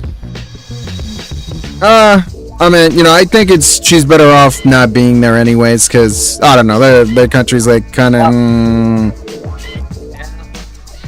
Again, and the sad part is her mother fucking forbade her from ever going back to Iran because her family was like willing to make that sacrifice. You cannot come back. No matter what you do, do not come back here. That takes strong parents to basically say, do not come back. So wait, is her family still there, or are they all dead? Her family is basically stuck in Iran. They can never leave, I guess. They can't leave. Remember, we don't allow visas, nor does the rest of the world. Damn. That's the thing they don't tell you about geopolitics. And one of her criticisms, like, they're willing to give her an award, but they're not willing to give children visas to get the fuck out of Iran. That's because they're technically at war with some. They could be used as spies. Children being a spy, Spooky. That's come on now. I mean, I think that I mean, I could say that's a bit of a stretch for that. But again, like I said, I never really knew much about her and her story, and even her. Wait, I'm assuming it's a movie, right? It's not like a cartoon show. No, it's an actual fully animated movie. I'll show it later on, but it's like, she did criticize, like, a lot of countries saying, like, you're willing to give me an award for speaking my mind, but you're not willing to give, like, Iranian children visas to leave the country. Which is, like, a very fair criticism. Come on now. Yeah, you know, it's kind of like, oh god, man, I really don't want to sound political, because it's like, I don't want to get to that point. But it's like, you know, it's like how the government is willing to send money to other countries to help them with their own, you know, like wars and other nonsensical bullshit, but it's like you can't help the people in your own country. You know what I mean? It's like, seriously, it's like, this is why I respected her, and it's like, you know, also, she was a baddie. She was very fucking beautiful. I know. I saw actual pictures of her, and she looks really, really, really good and pretty. And that's a misconception about Iranian women. They're extremely beautiful, but unfortunately, they can't take off the fucking hijabs. Yeah, because of religion reasons, I think. And also, certain death. You take that off, you're basically going to be executed. Yeah, it's just really sad. It is a sad story, but I'm not gonna to at least end it at least on a more bittersweet note. I do, at least her legacy will live on. You know, because it's like, hey, a lot of women are still trying to fight for their rights in Iran, and I gotta respect that. People do want their fucking rights. It's like, it's not, oh yeah, all Iranian people bad. It's more like, they're just like you and me, but unfortunately, their government sucks ass. I mean, aren't most governments like that pretty much, in a nutshell? Yeah, that is true. That is extremely true. But you get what I mean. Some are worse than others, but it's like, in general, the people are just you and me. Instead of like judging people because of how they look, you should look at the underlying government and actually understand why they're like that. Yeah. I mean, at the end of the day, it's not really the skin that you judge, but more so the character. In this case, the government. The government, yep. So, you know what? Well, then again, we're probably doing this out of respect for her, just criticizing Iran. So you know what? Fuck it, fine by me. Yep. So if you guys want to give your own thoughts, again, you may. It's like I know you guys don't know much, but it's like I'll show you the movie later on. But from I jacked up to the movie. You actually. Okay, God, one. I did. Not joking. I jacked up to her character. I didn't know who she was. Jesus Christ, Juan. I mean, yo, at least one is honest. Look! The report of her, I saw it, and I was like, "Oh, she's cute." I don't know who she is. Look here, look, listen. Look here, look, listen. Alright, you know what? I can't get mad at Juan. I can't get mad at him. Hey, I'm sorry. Look, because I'm a gooner doesn't mean you can fucking call me out. Goddamn, dog. Like, fuck. Yo, he's got I'm not Punchy or Ham or all those other people. Okay, look. I got. For those in the chat, you don't need to know who these people are. Trust me, you really don't. You really don't. We're warning you. So- Not because we don't want you to, but you really don't want to. Trust me. You really don't. You really don't need to know. But overall, I hope she's in a better place. Yeah, hopefully with her husband and happy. Yeah? So if you want to give your thoughts, John, go for it. I'll show you the movie later, though. I mean, again, I don't really know much about her story or the movie because I didn't really look into it like so much because, again, you know, it was like something you just came out of nowhere to throw at me. But I will say from at least what you told me, I mean, I gotta say, I mean, I respect somebody like that that's willing to criticize their own government or just their own country for how their morals are and religion are pretty much, because it's like there's just some things that you just see that aren't right, and sometimes you feel like you have to say what you gotta say, even if that means that, you know, your life is on the line. Because sometimes you just have to show everybody that you're not afraid, that you're willing to like go against those fucking people, even if it means that it might be your last. But I say, you know, at least you went out knowing that you still had your integrity, still had your pride, and let alone also your morals weren't compromised, because these guys wanted to become really, I mean, I want to say for Iran, what's the word? Communistic? That country can go to hell. Oh wait, we are putting them in hell by bombing them. Yeah, I don't know about that, but you know, I mean, I'm just saying, like, you know, it would be nice to have more freedom. In Minecraft. Yes, in Minecraft. It'd be nice to actually have more freedom in laws that aren't, you know, really restrictive to particular people in countries. I mean, you know, don't even get me started with fucking North Korea. It's like, this will be like the second religion we criticize. I think we criticize both the Mormons and now Islam. I think it's what. And Islam again, now? mind you, we're not like the type of people on this podcast that hate any religion, race, country at all. You know, because there are decent people in said countries. Because not everybody's like that. But when it comes to the, you know, boys at the top, yeah, they tend to be like that and be sometimes on occasions either understanding or really corrupt. And usually it's the latter. But I will say for her, at least she was able to make a story, and it was told through her, I'm assuming, like, again, movie animation that now people will be able to watch and see and will be remembered for many years. Her being able to stand up for not only herself, but for the many, like, you know, women in that country too. Like, damn, like, yo, if there was a time where feminists were needed, it would be in that country. Oh, true feminists, not the fucking feminazis, actual true Yes, not the radical feminists, the fake ones. We're talking about the real ones that are all about equality and, you know, pretty much, you know, integrity and freedom of all race and genders, pretty much. But yeah, that's my whole, like, opinion on that. So, I don't know, Juan. Since you know about the movie, What are your thoughts about this whole thing? Sad, nigga. I mean, she's dead. Like, won't you be sad about someone that just jerk up to you and even though it's an actual person?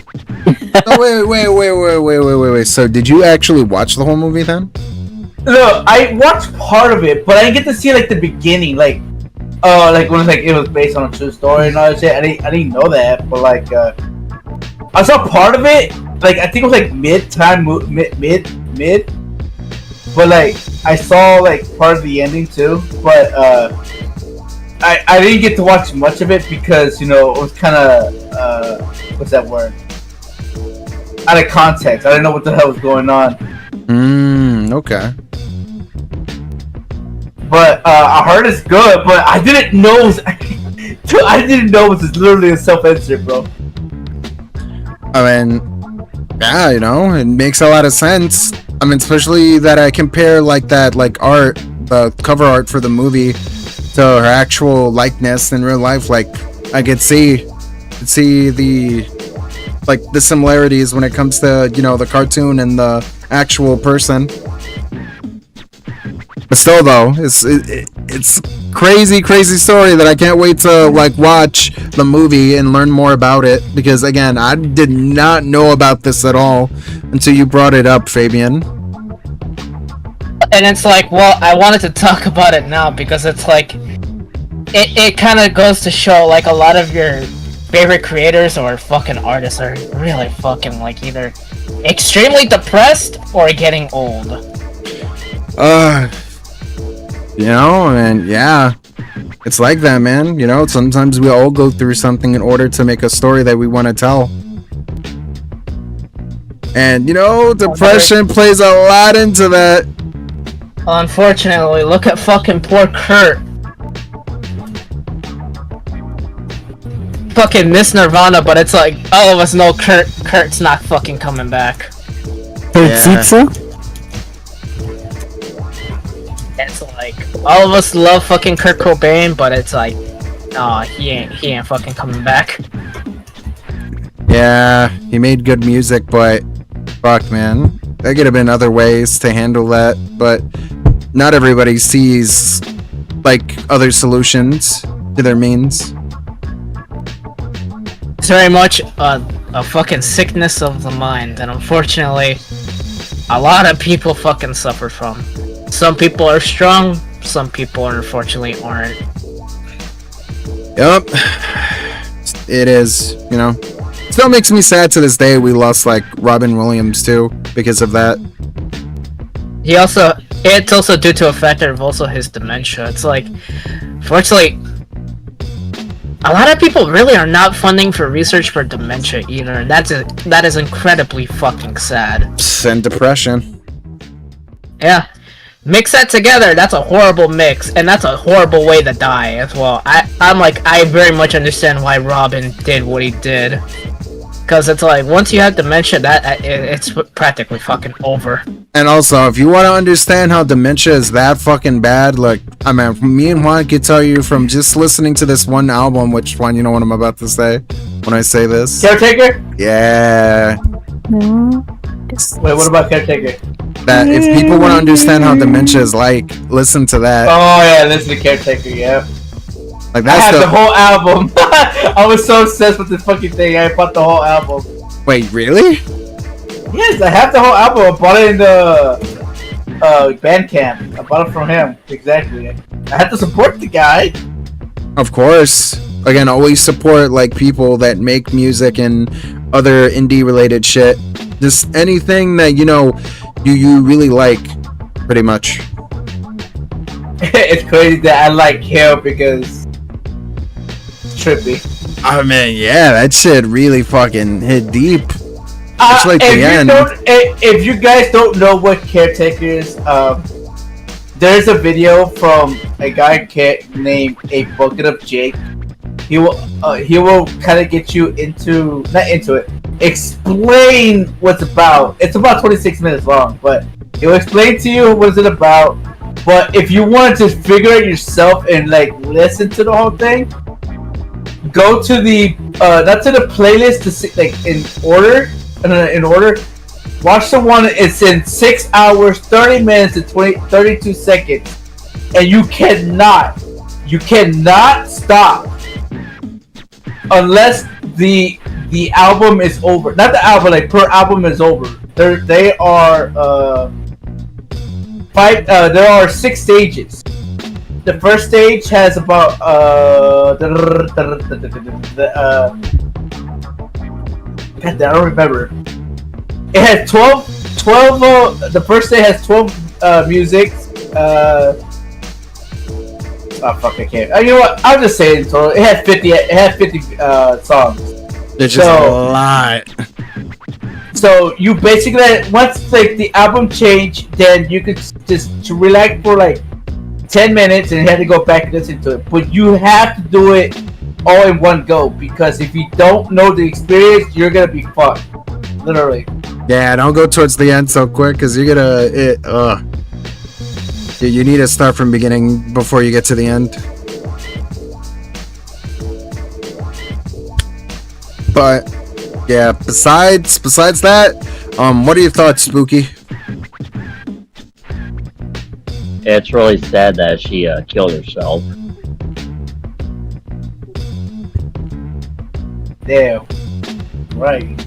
I mean, do you have more to say besides that?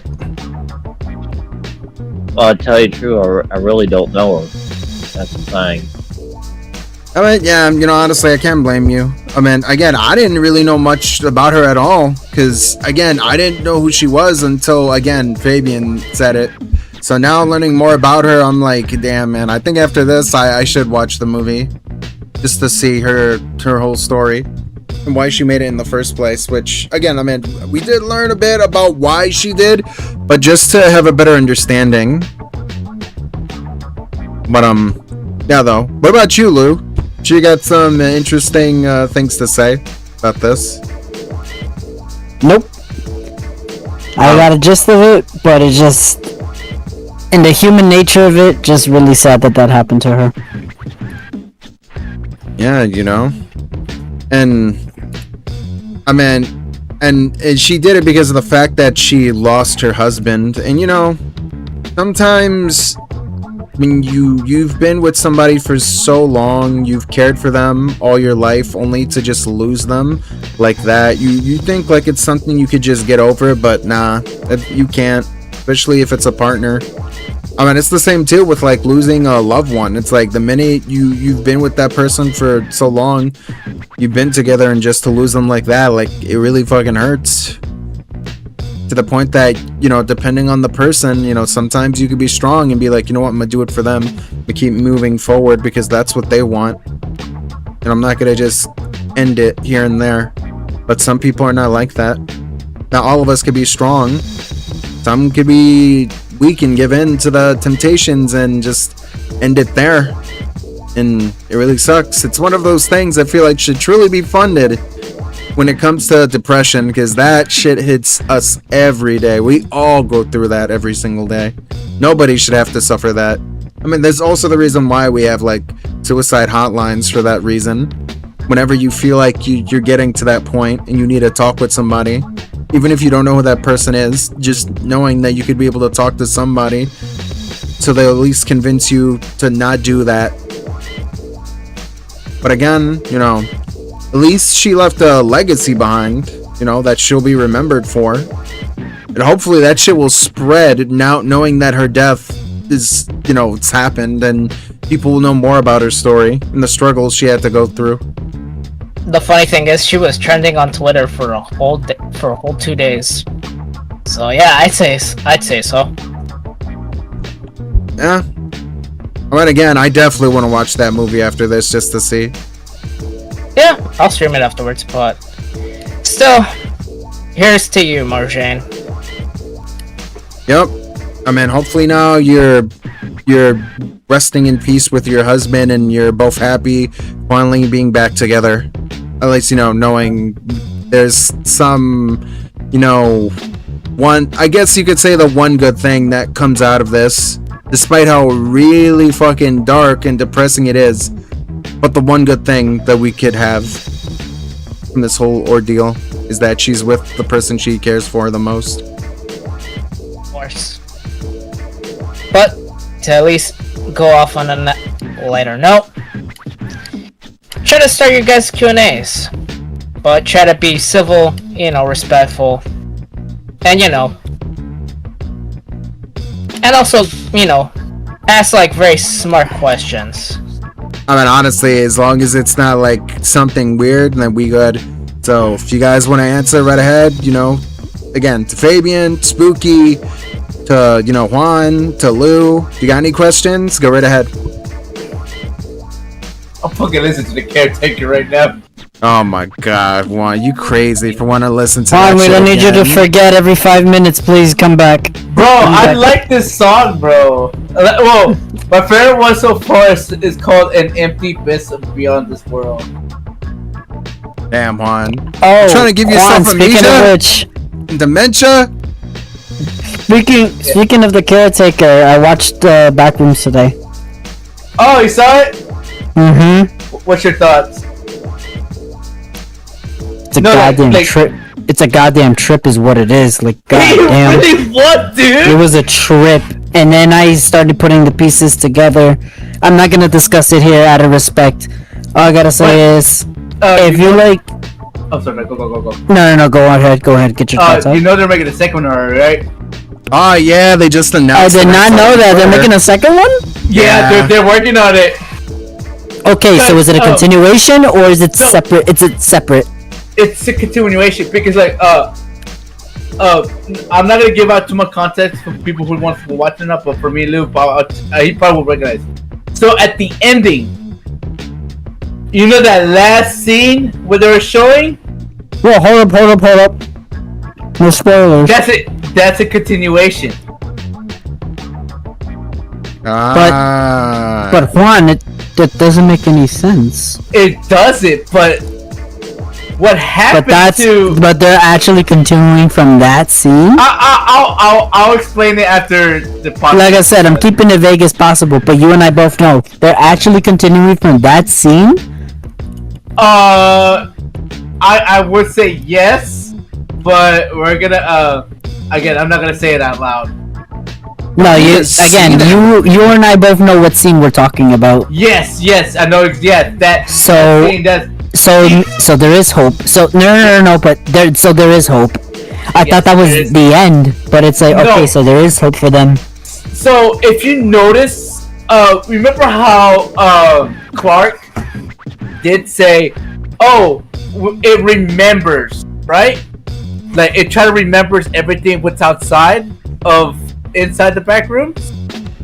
It's like dementia, and that's why they put the caretaker song in there.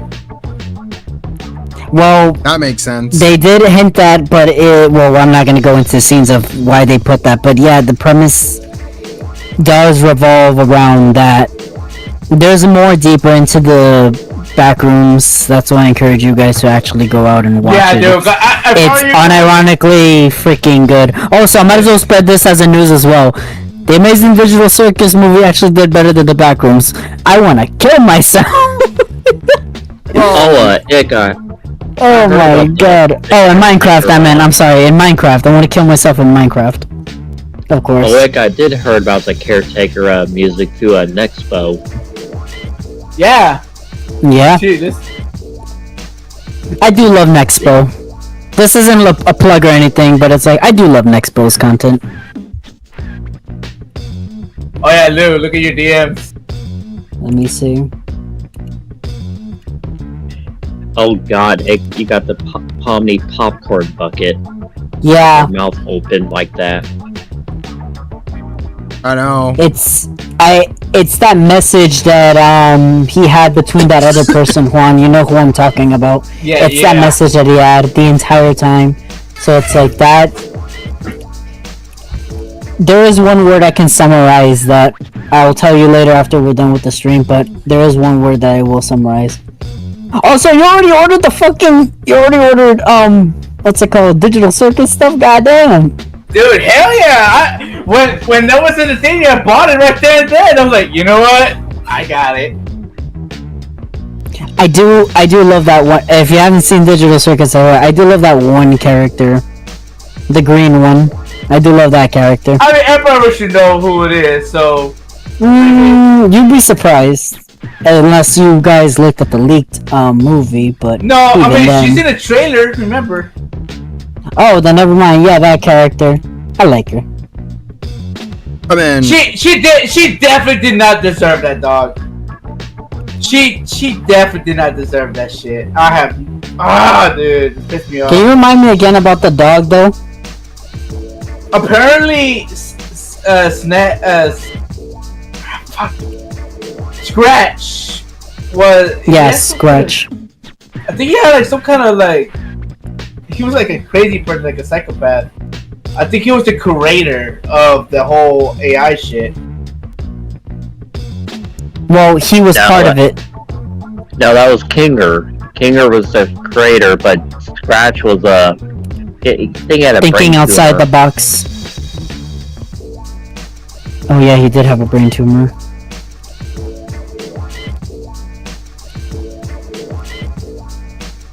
Jax is the one who's an asshole. Bro, they finally working on the manga's fucking show. Yeah, they are. Paramount did say that they're that's the first it's thing that they're out? working with. but what's Already? out? But what's out? It's out. Among Us. Fucking the Among Us show is out already. Oh yeah, it is. It is. What? Whoa, we gotta Among watch Us it. is already out, guys. Oh, we definitely have to watch it. I mean, you didn't see it though at the Summer Game Fest one.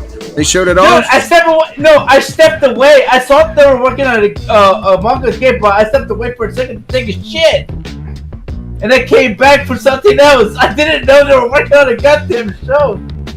Yeah, they did. They announced that shit at the Summer Game Fest. Oh, goddamn it. Oh, we have a question. Question. I have a question. Let's see. Kush, Put your can you questions play- down. Yes, please. If you have any questions, just send it right now. We will give you 5 more minutes. Yes, give you 5 minutes. That's You all guys you're can come getting. up 5 with minutes to put your questions. Yeah, so we could give you some time to come up with some questions for us. So, and also, yes, I Enough of might that. think about it for the Cars thing. Bitch, damn, 20 fucking years though? Holy shit. Dude, I was so happy for the fucking Toy Story game coming up remastered. I know, the entire collection. You know what I just fucking found out? Toy Story Remastered. Yeah, you Oh, yeah, didn't know Toy you didn't see Story- that, Lou? I didn't see it at all.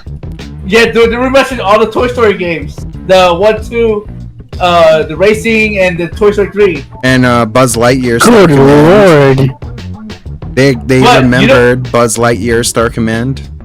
John, you know what I just fucking saw? I was screaming at the top of my Let me fucking see. lungs. I don't know if they Yeah, showed probably. this in it's Game Fest or whatever shit's called. Digital Eclipse. I do remember What? Digital Eclipse. Why the fuck is Hitman Classic Remastered? I mean, Juan, that's not the only thing, too. They also, Atari, they pretty much are remastering Godzilla, Destroy All Monsters. I don't give a fuck about that game. Really? Yeah, I don't. But, I mean, for that one, There's though, no butt. for There's Hitman, butts. I mean, I love butts, but you know how it is. no, it's okay, Juan. Not all of us are gonna be into Godzilla. I'm just kidding. I'm kidding. I used to play Godzilla back then. Nah, Traveler's Tale. Juan, don't lie. You want Time Splitters remaster, alright? Oh my god, don't you! Look, we have one, but it's not official. That's a fucking problem, dog. John, don't say anything. What are you talking about? Time Splitters game. What are you talking about? Maybe. Oh look, look. Atari just announced Barbie Rewind. Toy Story 2 What was Barbie? I mean, yeah, they've been remastering a lot of fucking games, so it's kind of crazy. I mean, Wait, again, what? Bug's Life?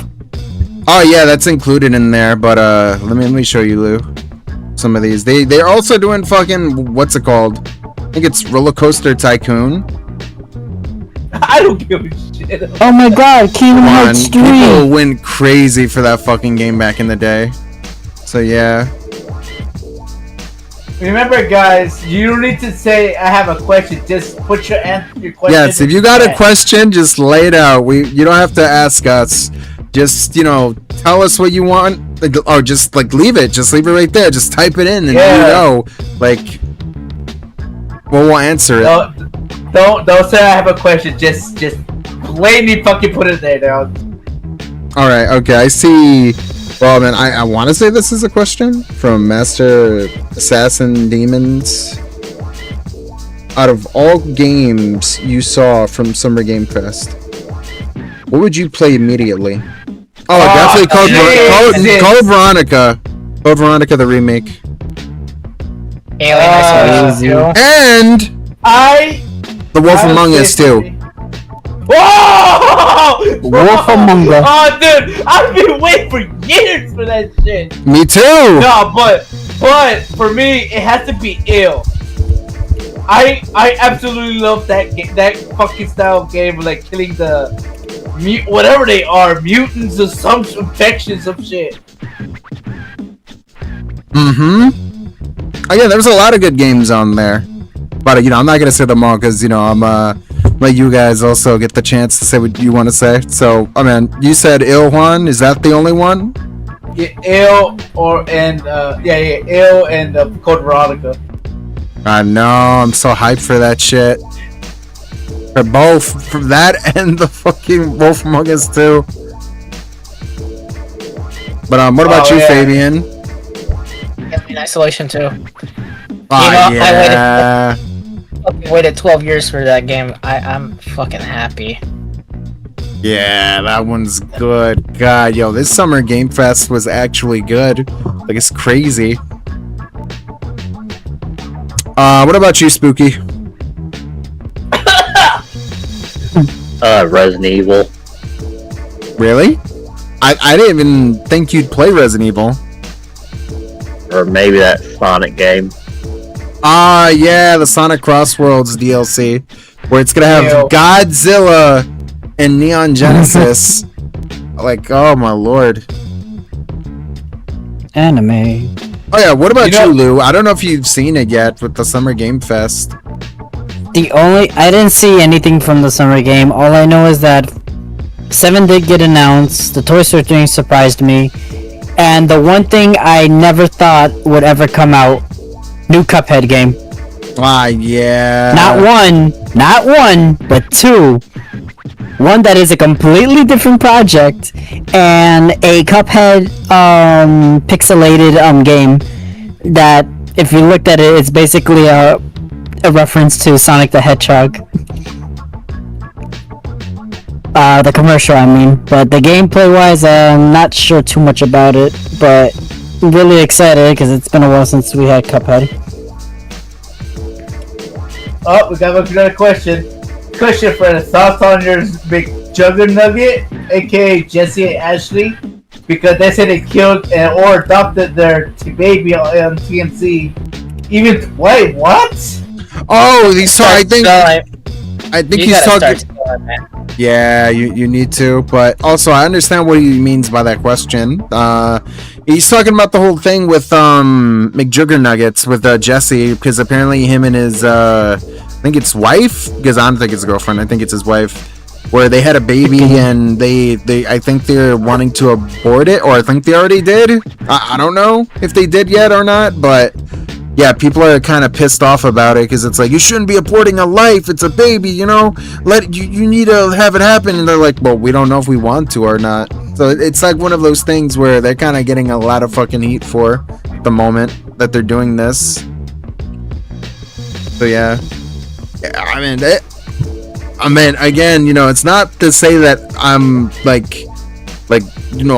they shouldn't do abortions, but at the same time, it's like one of those things where it's like, it's a really touchy subject, because it's like, on one hand, yes, it is a life. You don't want it to be taken away, because you don't know what they can do. I mean, you want this baby to be born and to experience what we all go through, I guess. not everything, but my point is that you don't want it to die because it's still an infant, but at the same time it's like, I mean, at the same time though, it's like it's their choice, especially for the wife, if this is what she wants to do, then go right ahead. But it's like, it's one of those things where it's like, once you do this, there's no going back. That's it. Horny niggas. I mean, at the same time too, why not, if you don't want to have a baby in the first place, but you decided to do this, then why not wear a fucking condom and have like birth control pills or some shit to stop this from happening? Like you just let it happen and you're like, I'm gonna do an abortion? Like, come on now. It seems like it's a weird thing to do. Like, it's like, if you didn't want to have a baby, wear a fucking condom. That's it. But I don't know, man. It's weird. I don't know. What about John, did you see this? What? Oh yeah, saw that. Yeah. I can't wait to play that. That's gonna be fucking terrifying. Oh my god. Single player fucking Halloween game, like, oh my god. I mean, I do want to play that, I'm not gonna lie. Hell yeah, dog. It's single player? I thought it was asymmetrical. It is, but they're having a single player mode on it. There's actually a single player? I don't have to play multiplayer? Apparently, look at voice chat. It says right there, the game single player trailer. Oh, I didn't know, baby. I didn't know, baby. Nah, dude, I actually can't wait. That actually sounds really fun. Oh my god, I actually want to buy this.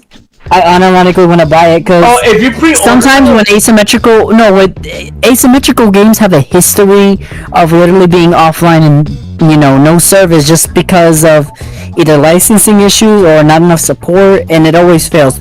And Dead by Daylight always outshined them no matter what. Fucking Christ. But for this to just have a single player, now I'm curious. I just hope it's not too short, Oh, man. I can't wait to play this though. It looks really fucking good. Like, oh my god.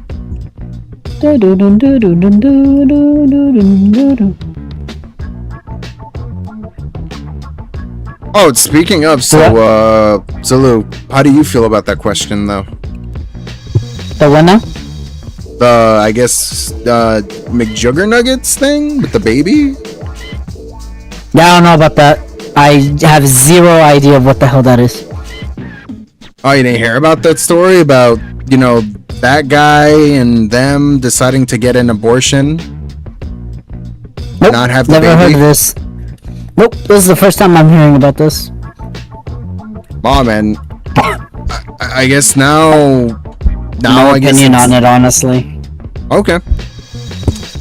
What about you, Juan? What? The whole, like, fucking Jesse McJuggernuggets shit with the baby. Man, close your fucking legs! Damn.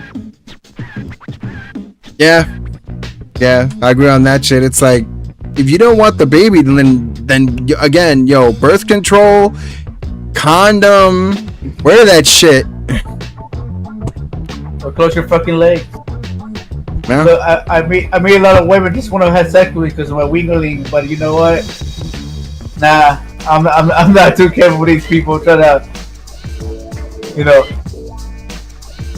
get them pregnant. Yep, pretty much. Like, just try to do better. Single player multiplayer horror experience. Oh my god. Oh, this September, Jesus. Wait, what? When did it say it was releasing? September 8th. If you buy the deluxe, if you buy the 59 version, you get it 4 days early and some exclusive skins. Which I'm getting because I may be tempted to buy this, and that's only because of the single player experience. It means I actually get to keep the game. Oh, that's so cool. Oh, Lou. Only you and I would know this. Also, wait, does that mean we also get to play as the survivor when it comes to that? Because I'm curious. Oh my god, already? Who's drawing this? I have no idea, but that looks awesome. Christ.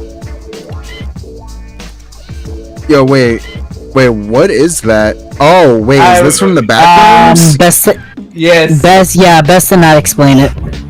You know, again, I need to watch that movie. Man. We've played the game, so I want to see how it's like being turned into a movie. You know, adapting that shit, because I know it's got to be something. Wait, do they have some of the monsters from the game in the movie? Or? We're not gonna say. I'm not gonna say. We can't say. You're gonna have to watch it yourself. Okay. Yeah, it's worth it, John. So I'm telling you, bro, it's 100% worth it. Me explaining it is already gonna lead to spoilers, so no. Alright, got you. You know what? I'll probably see it somewhere online. Yeah. But, you know, you should definitely pay and see it as well. You want to support them, right? Hell yeah, support A24. A24 and King Pistol.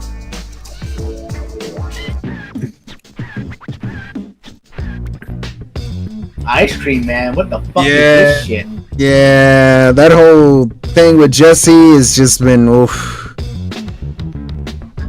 It's been crazy.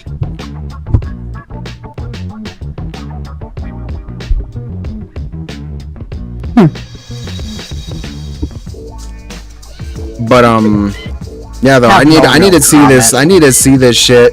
And also, why release this game in September and not October for like Halloween or something? Wouldn't that make more sense? Good question. True, but I think they wanted to get to release it now Before Grand Theft Auto 6. Well, that's November, but yes. Yeah, it makes sense. Yep, because no one's gonna focus that game when GTA 6 come out, bro. It's gonna God rest your soul on any game that comes out in November. It's like you're not gonna get anything. People are gonna go straight to 6 immediately. Good luck. It's the same thing that happened with Silk Song. Every indie game was either mad, jealous, angry because they shadow dropped Silk Song. Wait, she's coming to Fortnite? It was coming to Fortnite. And holy peak, I love Silk Song. Space Beth? Space Beth? Huh? From Rick and Morty. Oh yeah, Space Beth. Her. Yeah. I guess they're still continuing the Rick and Morty. Oh, bro, and I was so happy seeing fucking the yeah. Oh yeah, He-Man is going to be Fortnite. I know. Can't wait to have surprised. Skeletor. I want it so bad, dog. So what's going on? Hopefully also, again, yes, for everybody right now that's listening in on this podcast, it's the Q&A. Please submit your questions if you need to. Wait, it's in store. I'm buying it. I want to buy the emote. Really? I'm literally buying the emote right now. It's in the store right now. I'm gonna see. Not so early. Yeah! Evil, yes. Sorry, I'm getting interrupted with this guy. That was no, you're good. I see it. They're all here. Holy shit. I mean, I would get fucking Skeletor and He-Man. Dude, fuck it. I love how John Wick looks in this shit. I know. Damn, we got like, what, now this is the second John Wick skin? Yep. Oh, there he goes, He-Man. Oh. Seed of Defeat? Laugh of Power. Ah, Skeletor. Oh, why do I surround myself with fools? Also, wait, what? Here's a question from Red. So, have you guys seen the movie? I'm assuming not yet. What movie? You'd have to be way more specific on that. I think he's referring Yeah, to what Persepolis. movie? What movie? I'm sure he's talking about any other movie besides that, of course. But if he is, then no. What, Scary Movie? Nah, I didn't see it, but I'm confident that movie is fucking funny as hell. Oh, it's the He-Man movie. Nope, but I do want to see it to see if it's good. Yeah, I want to see I it. didn't see I want it. to see it too, because my mom wants to watch it. I'm gonna watch it next I'm week. watching that shit too. 'Cause I'm a fan of He-Man. Yeah, of course. I have the power. Yeah, I'm looking forward to seeing it when I get the chance. Also, this question is for all of you. What is your favorite song? Congratulations, boy, you know they watch that. I ain't even gonna get mad. I'm young, black and red. What the fuck was that? What was the question? I couldn't hear it. Yeah, I was like, yo, what the hell was that song? That you, Lou? What the fuck was that? Yo, that's what I was wondering too. Like, yo, who's playing that shit? I think it was the thing was green. Yeah, I was about to say, like, what the fuck? That just caught me off guard. Good lord. Yeah, I didn't even get the chance to finish reading the question for all of us. Oh my Okay, God. so What again, the hell so is this question? okay. The question that's for all of us right now is, this question is for all of you. What is your favorite songs from the early 2000s or mid 2000s? Also, how was everyone's day? Good. And early 2000s song. I mean, I don't know. Any genre? Yeah, like Any yeah, like genre, right? any genre, I guess. It's specifically like you don't care. I don't fucking. I don't know. Offspring. I like My Chemical Romance. Yeah. I mean, I know some people would say like Green Day, you know, like American Idiot, because that song was blasted way back in the day in like the early 2000s. Wake me up when September ends. Uh huh. Or You know what, Ferret? yeah. Clubfoot. Really? I can't say their name. Casabane? Casabane? What was that? Clubfoot? Fucking,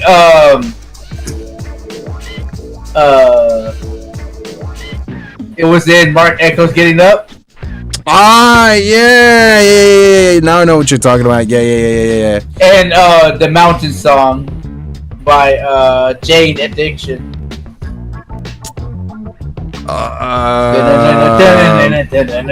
I mean, technically, this kind of counts as a 2000 song. Is the one from Nickelback? And they say that a hero to save us. That one's good too. That music is actually funny because I saw someone in New York beating the hell out of a homeless person because the homeless person was beating up someone else, and he was in a Spider-Man costume. Oh wait, really? That music was full on blast and hero. I'm not going to stay here and wait. And they're watching us as they all fly away. No, I wish I were there to see that shit. That sounds funny. Shit was funny, but it's like bro was an actual hero. He was wearing the Spider-Man costume and everything. Bro was a hero. Yo, he was Tobey Maguire in that moment.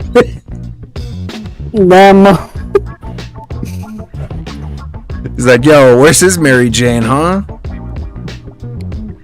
Oh god. Oh, what about you, Fabian? I guess like, what's your favorite early 2000 song or mid 2000 song? Mostly a lot of soda. So, and also the Mesmerize album. Okay. All right. And you, Spooky? He said My Chemical Romance. My Chemical Romance, Linkin Park, Green Day, and a few others. Okay. What about you, Lou? This is that one's gonna be hard to answer.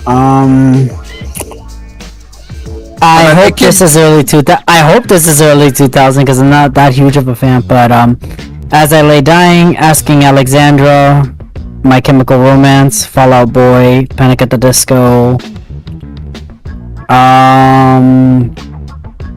Yeah, that's about it. Oh, that, by the way, Lou, As I Lay Dying did not age well. Oh, Avenged Sevenfold. What year were they? 90s. Damn, that doesn't Wait, count. Damn, that doesn't count. Oh well. Well, that's my music. I was gonna say, Lou, As I Lay Dying did not age well as that guy apparently wanted to kill his wife. Oof, I did not know that. I like the music, but whatever. Sad. Sad. Sad. Ah, man. I'm young. There's something for you in the voice chat. I mean, general. Oh, cool. Let's see. We got 2 more questions, and I think we'll be done for today. For all, how do you guys think a Sonic Saturn game would have played out? Decent.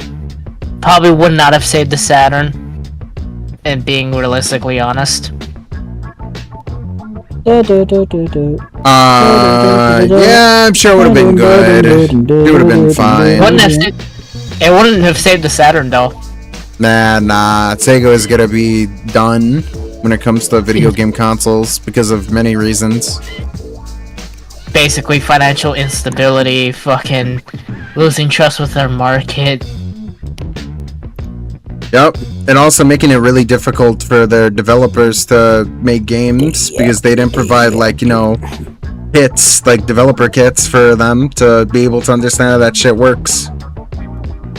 Alright, Red, and this is the last one we're gonna answer for today. Red, here's a good question. What are some of your concerns of Gears of War E-Day, considering Gears of War 5 was not received well? I'm sure it's gonna be fine. I mean, you know, again, it's gonna be a prequel story about fucking Marcus, Dom, I'm sure Cole, and all the other, like, characters from Gears of War. You know, before, like, 4 and 5. Golf stuff. Yup.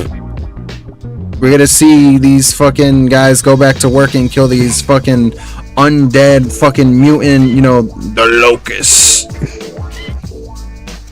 These faggots. Why you can't say that? I mean, why not? That's what they are. It's because we're on stream, that's why.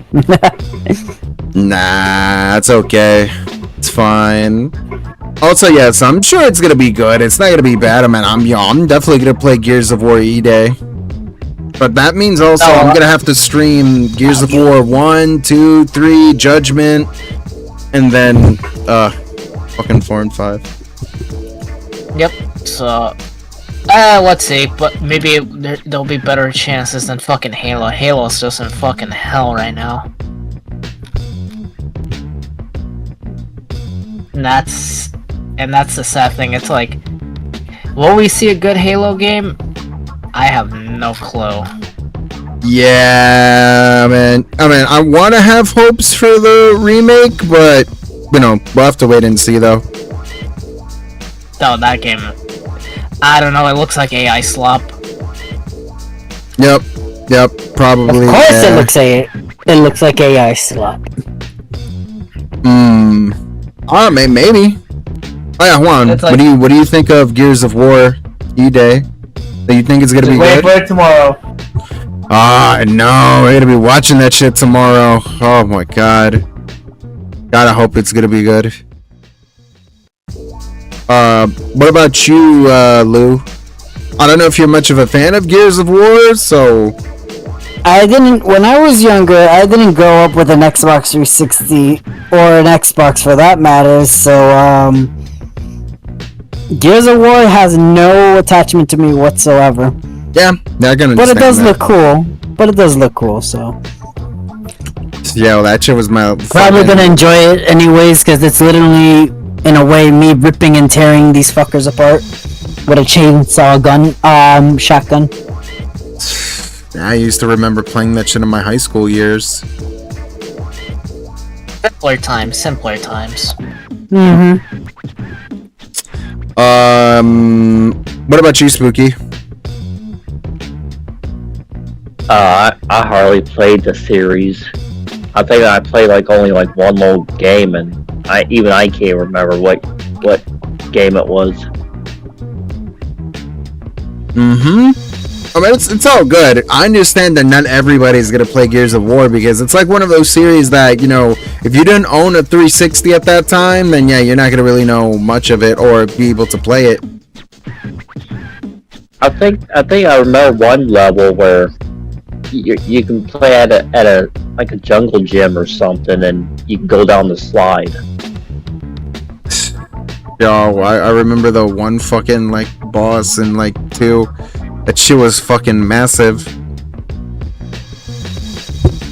Oh my god. Yo, it makes me want to play Gears of War again, but, you know, I can't wait tomorrow. This is gonna be... God. But, okay, I know you said one final question, but this one, I think we'll all be interested in wanting to answer, so... What do you think a Smiling Friends movie would be about? Who the fuck knows, honestly. How to get back in there?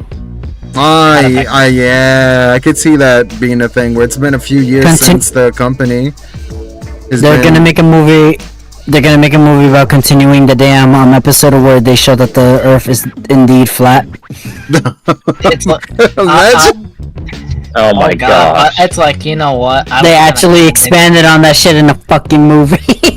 You know, I'm kind of glad they never made a movie. I will be real with you. I mean, I feel like if they wanted to come back, a movie would be fine. You know, kind of like what they did with Venture Bros. It's like it's the best compromise to bringing that shit back. Well, if Adult Swim lets them. That, or if they want to. I don't think they want to come back. Now, at least not at the moment. Right now, they're pretty much content with it, but they want to come back with a movie, then it's also fine. I could think of a plot for the movie. Maybe the company's in trouble of getting shut down and shit, and they're trying to save it. It's either that or they return back President Peanut after so many years of that shit being shut down, and it's like he's like, we gotta bring Smiling Friends back. I get that, but at the same time, it's like it's better to just, you know, let it go. Oh no, I'm fine with that. I don't really care anymore. Like, I'm glad it, you know, aired the way it did. Like, at least they got 3 seasons.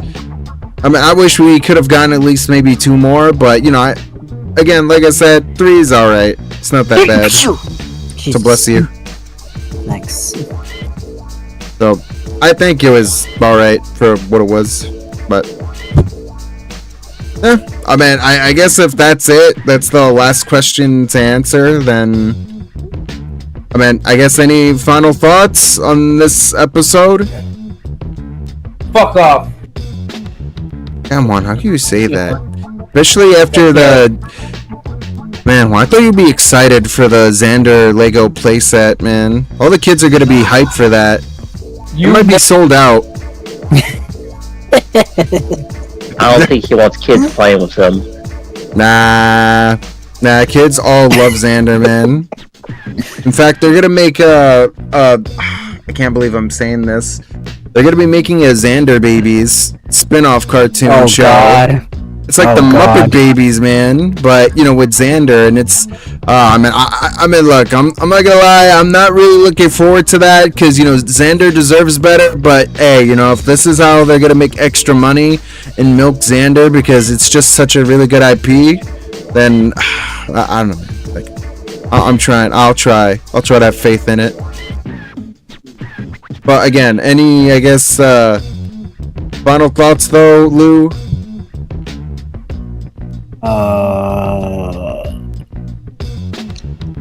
It better. I don't know. We just had a crazy week. I have nothing to add. I wouldn't know. I wasn't there for the others, so. I know.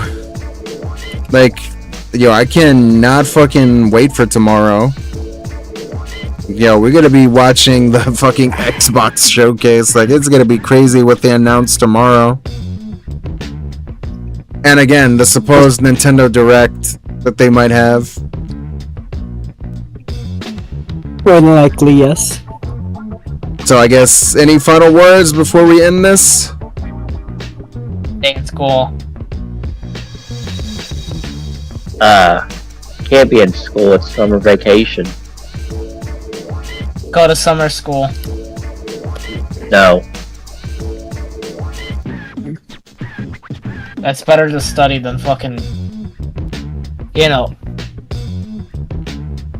like better than being homeless. Jesus Christ. Yes. Oh As, god. as so Dexter true. once said, party now, study later. Yep. And I guess that's it, everybody.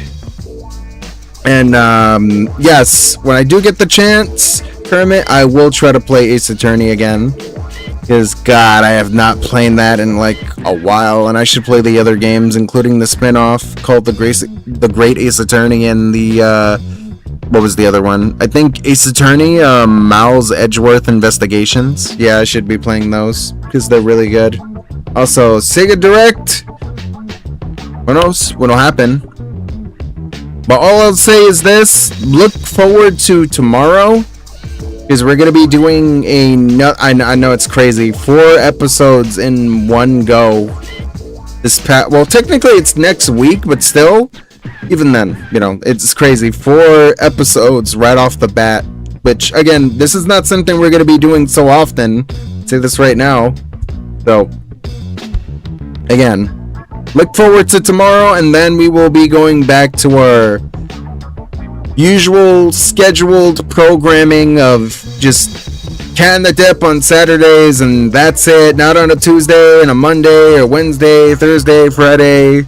Just Saturday. That's pretty much. So can't wait for tomorrow, because I'm sure there's gonna be, you know, some interesting games shown for that showcase that weren't shown at the Summer Game Fest, because again, they had a lot for that day, and it was already overwhelming with so many good like games shown. So can't wait.